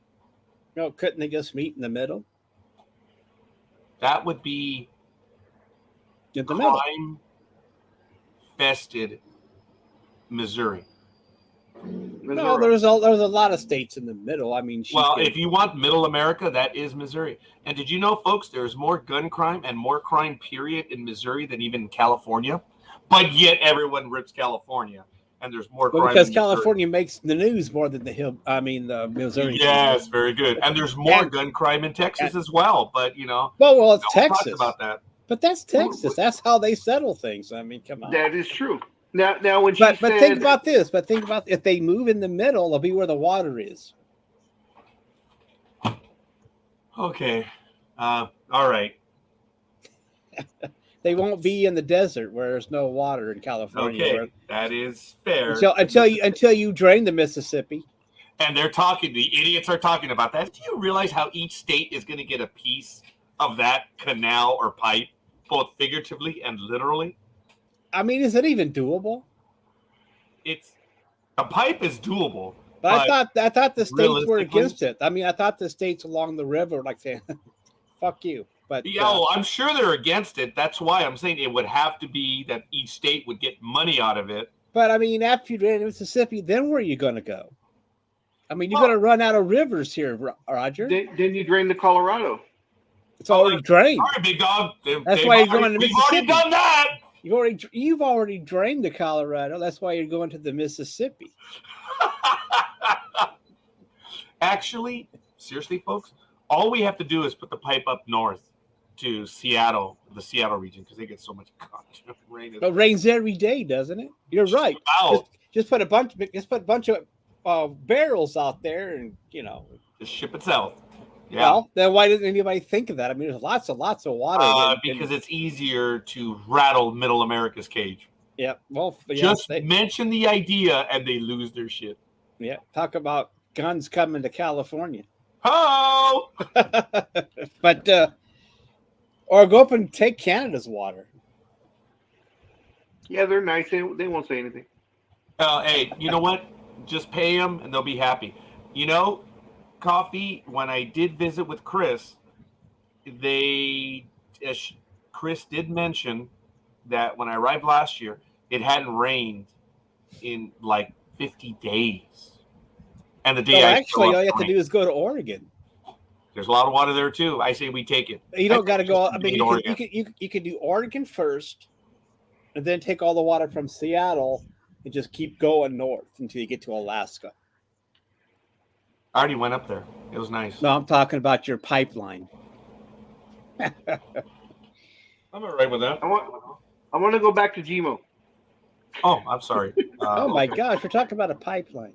Okay, go ahead back to. I am going to Vegas, Coffee. I'm going to be there in less than 12 hours. Better make sure the hotel is still water retention worthy, because there's been about a half a dozen casinos that it looks like it's raining inside the casino. If they you just showed, in fact, they just showed it again yesterday. If you look at the weather report for today, there's a flash flood warning. Not a watch, it's a warning. So we'll see. Build your pipeline to Vegas then.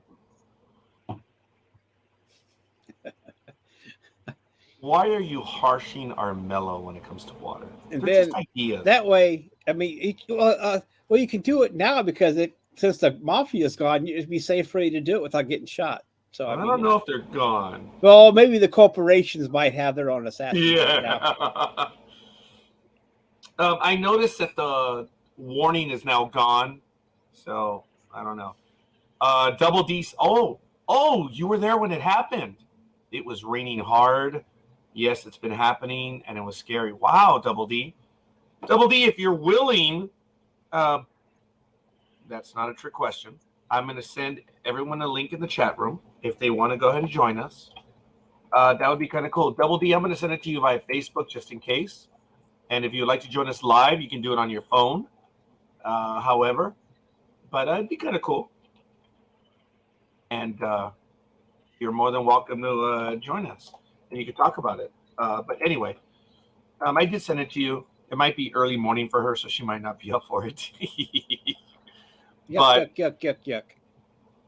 The Death Valley, the record for one day was 1.47 inches, and it hit 1.46. And like 100 people were stranded in the middle of Death Valley because of that. The mud flows were just ridiculous. And I don't know if they've been, I'm sure they've been able to get the cars out now, but yeah, it was crazy. So hopefully I won't get caught in anything stupid. It's going to be 95 today. Right now in Vegas, it's only 82 degrees only. And over here, it's 86 already. Ugh. Yeah, I'm looking at a high of 102. What are you looking at? For today? Yes. Oh my goodness, big dog. I think I might finally luck out. Big Dog and I are always separated by 1 damn degree. It's that close all the time. For some reason, Big Dog, I'm only looking at 97 today. Wow. That's strange because it's interchangeable. We always say, "Hey, Big Dog," but it's always 1 or 2 degrees apart. This time it's a little bit more.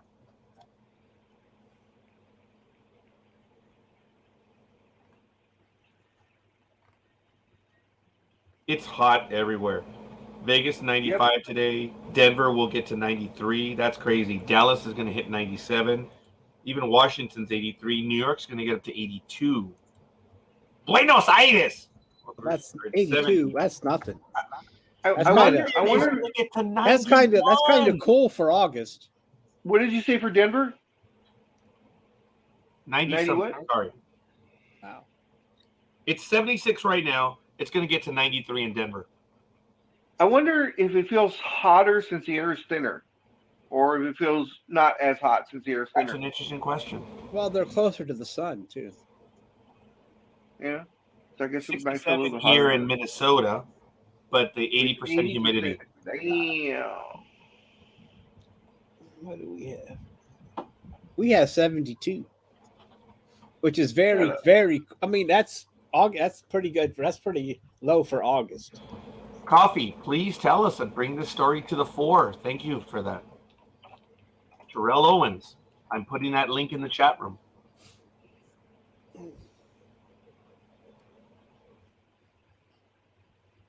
Oh yeah, I read about that. Yeah. I did not.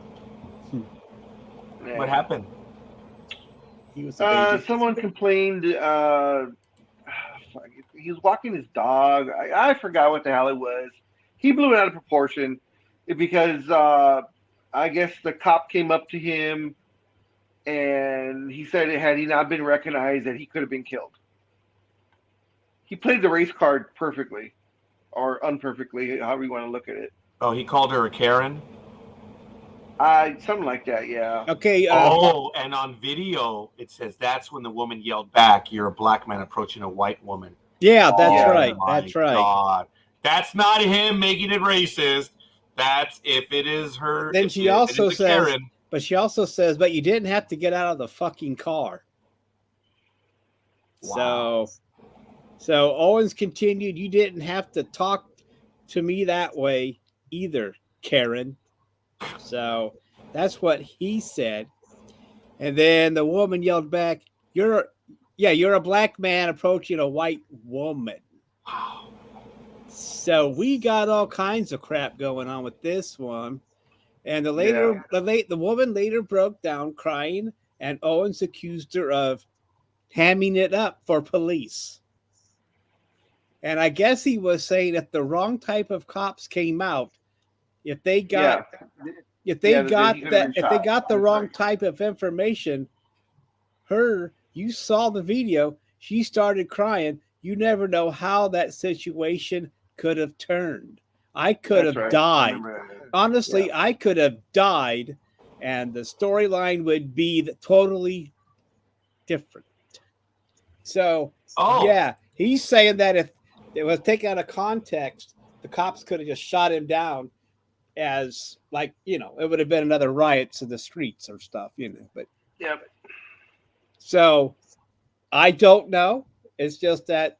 Do you guys want to see it? See what? The video. Yeah, sure. I believe I can do the sound on it now. And are you the man?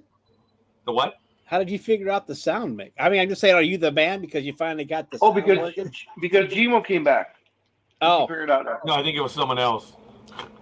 Oh, my gosh. Okay. He's got a whole crew over there. Please tell me if you can hear it. I can't hear it. Here we go. Oh. I don't hear nothing. I don't even see anything. Well, there is no stop sign. What are you talking about? I can hear it. I wasn't, but I asked him to slow down, and he got out of his car and started harassing me. He put his car in park. Right, because you're going to yell at me and telling me I'm almost hit you, and I didn't. But you didn't have to get out of your car. You didn't have to talk to me that way either, Karen. You're a black man approaching a white woman. This is NFL Hall of Famer Terrell Owens. First of all, you had your boy right here, your husband right here. So first of all, I don't do that type of stuff. You did. You put your car in park and you came at me. First of all, I didn't come at you. Yes, you did. You can stop all of that, Karen. Okay, Get out of here with all of that. You guys want me here? I can solve it.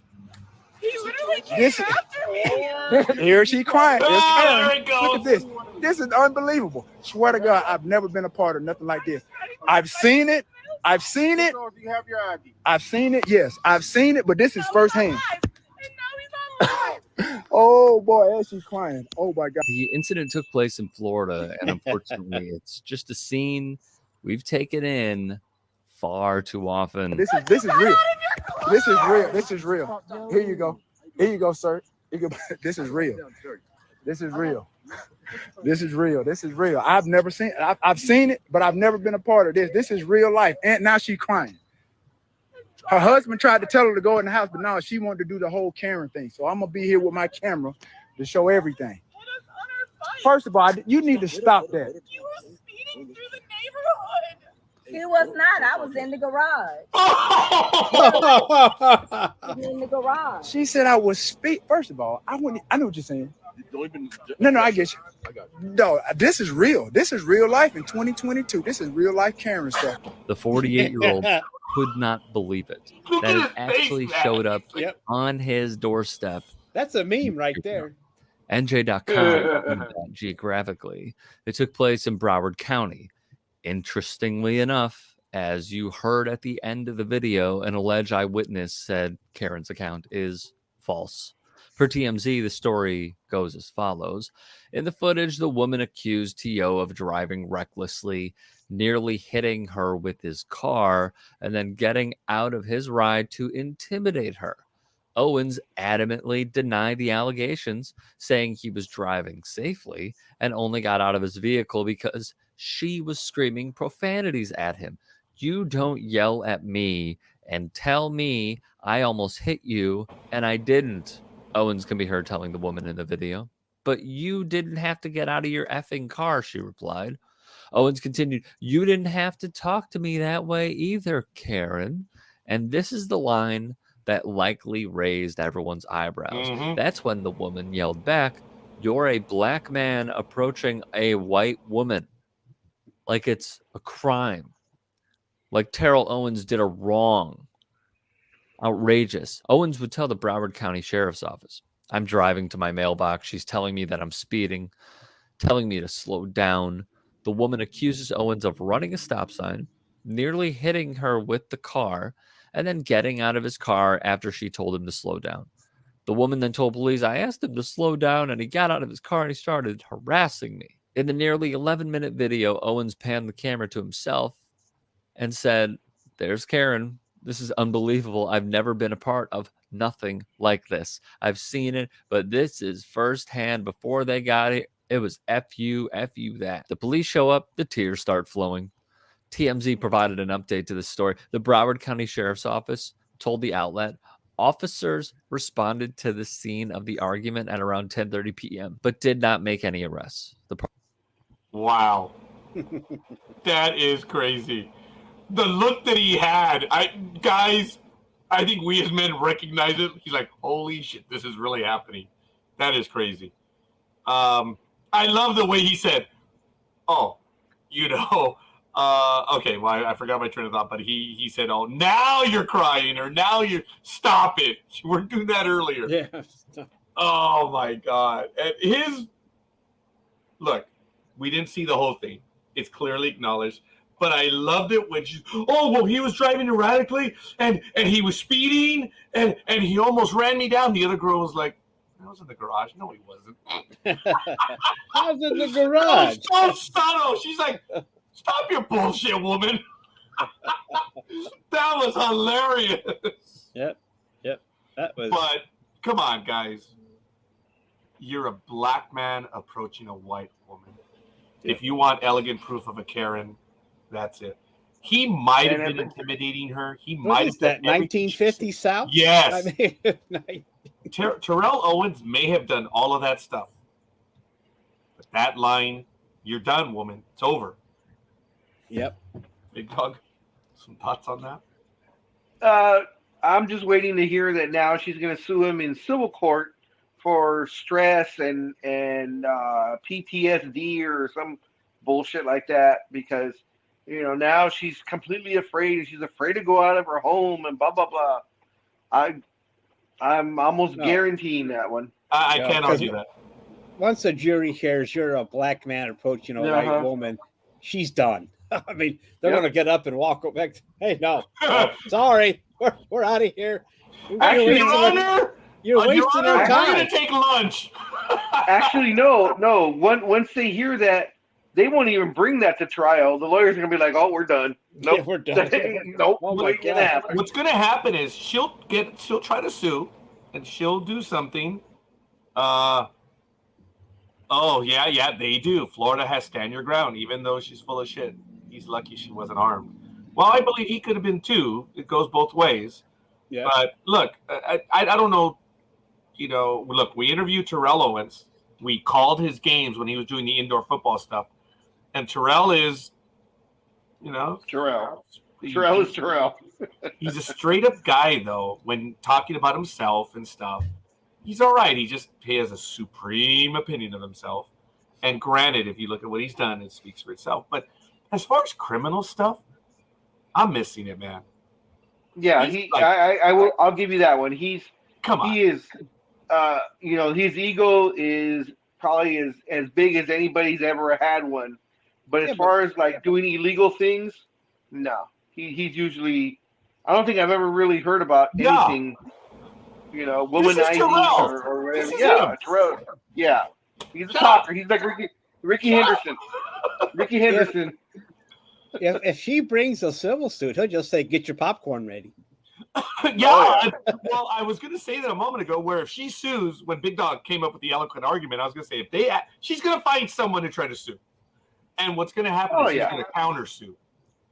And that's going to pretty much end it. But once the jury sees him, play, we'll play.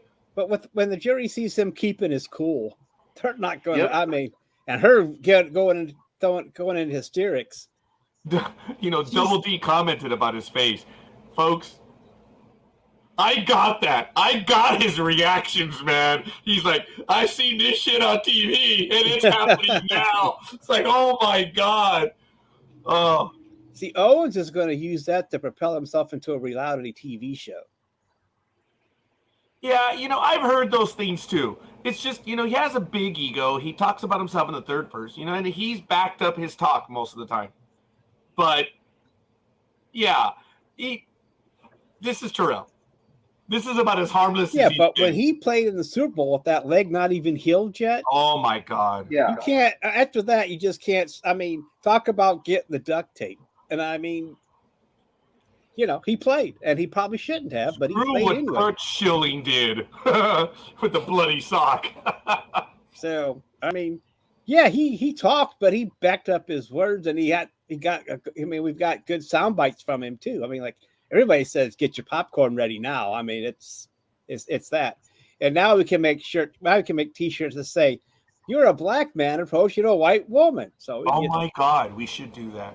Get T-shirts made, walking around, and what the hell? Yeah, look, folks, it's kind of like that one line in the Amber Heard Johnny Depp thing. There was an argument to be made by Amber in defense because of he did smear her, and that's why she did win some money. But folks, in any world, the moment the girl takes a dump in the bed, dude, you're done. You are done. Well, I'm surprised I'm surprised she didn't drop her suit as soon as she thought she was going to. Oh my God, I don't want people to know that I was crap in the bed. My God, would you want that coming out? According to her, it was the dog's crap, that not hers. And as far as extremism, with, like you said, Terrell Owens, and you said Clemens, half jokingly, I know, but yeah, I didn't say Clemens. No, Schilling, I'm sorry, but don't forget the ultimate one. I know no one can beat this. When Ronnie Lott in the Super Bowl cut the tip of his pinky off so he could continue to play in the game. When they had to say they said, we gotta set it. You'll be out of the game, or you're gonna lose a finger. And he was like, well, if I lose the finger, will I be able to play? And they said, yeah. So he said, cut that sucker off. Oh, mother of God. So you knew that? Was that the one, Almighty? No, I thought he was going to talk about the other one, the home run. God, in the World Series. Gibson? Yeah. Kurt Gibson's home run? Yeah. Okay. That's up there. Okay, but no, that is incredible. To cut an appendage off, no. Well, I didn't think about that story. I was thinking still. Yeah, no, I was going the other route. I was going the other route. You know what, folks? We can look back because there have been some incredible stories about athletes doing stuff. But yes, the Ronnie Lott one is real. The one with Torello, he should not have been playing that game, and yet he still delivered. That was amazing. Yep. But now, you stub your toe on the basketball court, you can miss some games. Wait, hold on. A Major League Baseball player can have a hangnail and he's out for 15 days. Even worse, he can sneeze too hard and he throws his back out. Oh, son of a... Remember that. That was like in the last 2 years. Yeah. Oh, my God, yes. All right. Well, okay, folks, let's go back. Okay. Ben Roethlisberger got some flack because he said that the players today aren't as tough as when he played. And then a player on the Steelers came back and jumped on it. But, Roethlisberger in an interview said, he was let go. The GM wanted to get rid of him anyway. But then he went on toward the end saying, players don't tough it out anymore like I used to, or we used to back in the day. And that got him some flack from other players. But I think I sent that a long time ago because it was like a few weeks ago when that happened. But since we're talking about, that's what reminded me of that story about him talking about that, Ben Roethlisberger. So, Coffee reminds us that Sammy Sosa did that. He sneezed too hard. Yep. It's Scorekeeper. I got just a quick one for you. Do you think it's ironic that Trey Turner wears number 6 and has such an eloquent slide where the previous number 6 couldn't slide to save his goddamn life? As a matter of fact, he slid and jammed his thumb and ended the National League record. Yes. But do you think it's ironic that Trey Turner? That's funny. I mean, you've seen that slide. I mean, he's one of the better slides of all time. Yes, especially that one where they show where he slides into home plate and does that long, 12-foot slide. This kind of pops up like nothing. I don't know if anyone can imitate that one, man. Oh, and you look it up. It's funny. Yeah. Well, he just did another one just the other day where he had to run from pretty much the outfield. He was playing a deep short, and there was a pop-up. And Freddie Freeman just kind of nonchalantly was like, you get it. And you see Trey Turner as he catches the ball doing that beautiful slide, but at the same time he's looking up to Freeman going what the fuck, dude, you were right there. Yeah. Folks, here it is. This is the one that Big Dog is talking about. Oh, I love this slide. Go. This is really amazing. Okay. I think you've seen it as well, buddy. Here we go. Good shot with the raindrops coming through hear the it? lights. Yep. That's an opposite field base hit for Will Smith. Turner's headed home. Here's the throw from Harper, not in time. Look at that. Beautiful slide. How many guys in this world score on that hit? Trey Turner's one of them, and the Dodgers lead 2-0. That was it right there. Look at that. That is a one-hop line drive. Look at that. Wow. Good throw home. That's ballet. We thank you for watching that. Sorry about that. Let me shut that off. By the way, we're probably going to get a strike for that because it is Major League Baseball video. A little too long? I don't know if it's just too long. It's just now we get hit for almost anything. But that's fair use. Not with Facebook. Sure. Yeah, exactly. I know, but still, it's fair use because we're a sports show and we're commenting on it. It's still fair use. Yeah, I mean, but same thing too. If he puts music on for more than, I think, what is it, 3 seconds? Right? no, that's wrong. That's a myth. No matter there's that's a myth. I was looking over copyright laws when we talked about it before, and it that's may be a myth. It may be a myth, but I've been on comic shows. Yeah. Clyde McDonald is the one I watch, and they had music on, and all of a sudden the feed went dead. Well, I'm just saying that he had to come back. After a certain time, it will block it out until it stops because it recognizes it. When I was going through the copyright law, because we were talking about it before. I believe you. I mean, they might be able to get away with it, but I thought it was 3 seconds too. I always preached that, but then I found out that no matter what you do, you get busted.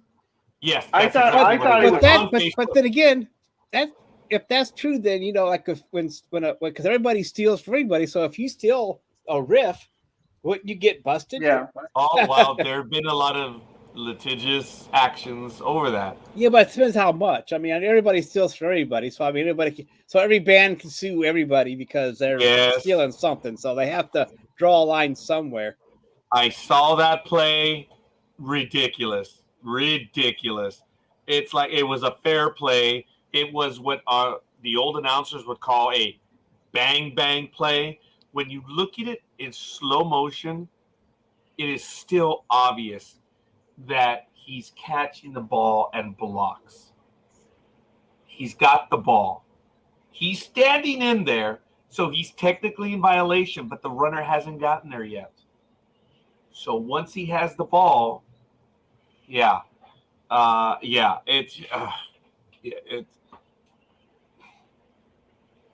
just ridiculous. Back in the late 80s, early 90s, who was the master of the blocking of the plate with the one leg down? Well, look, Gary. He's talking about Gary Carter, which was good, and but Boone was violating it clearly. But here was the theme: you didn't like it, get even on the field. And Boone was so big that they didn't fuck with him.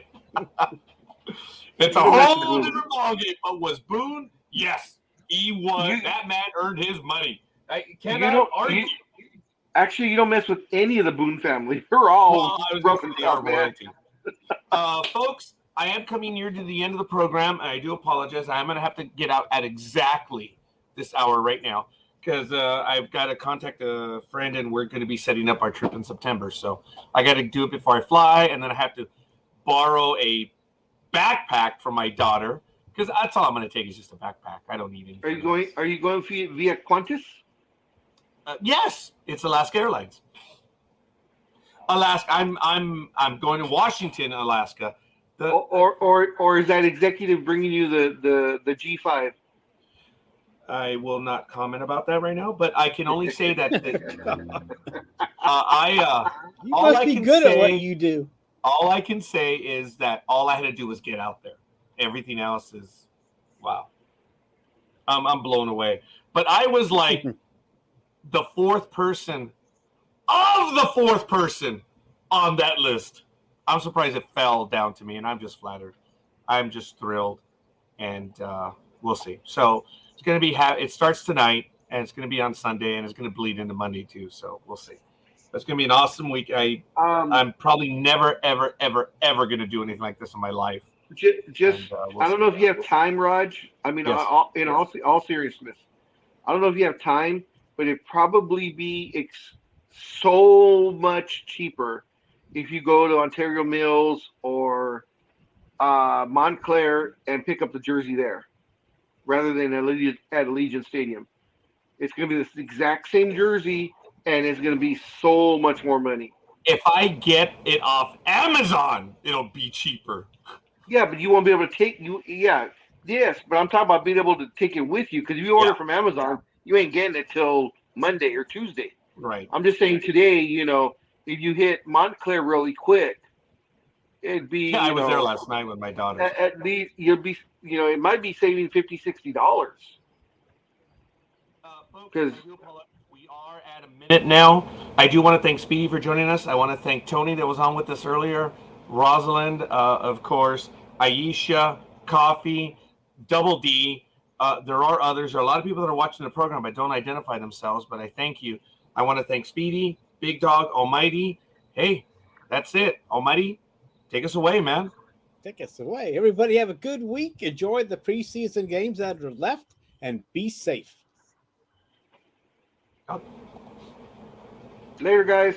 Take care.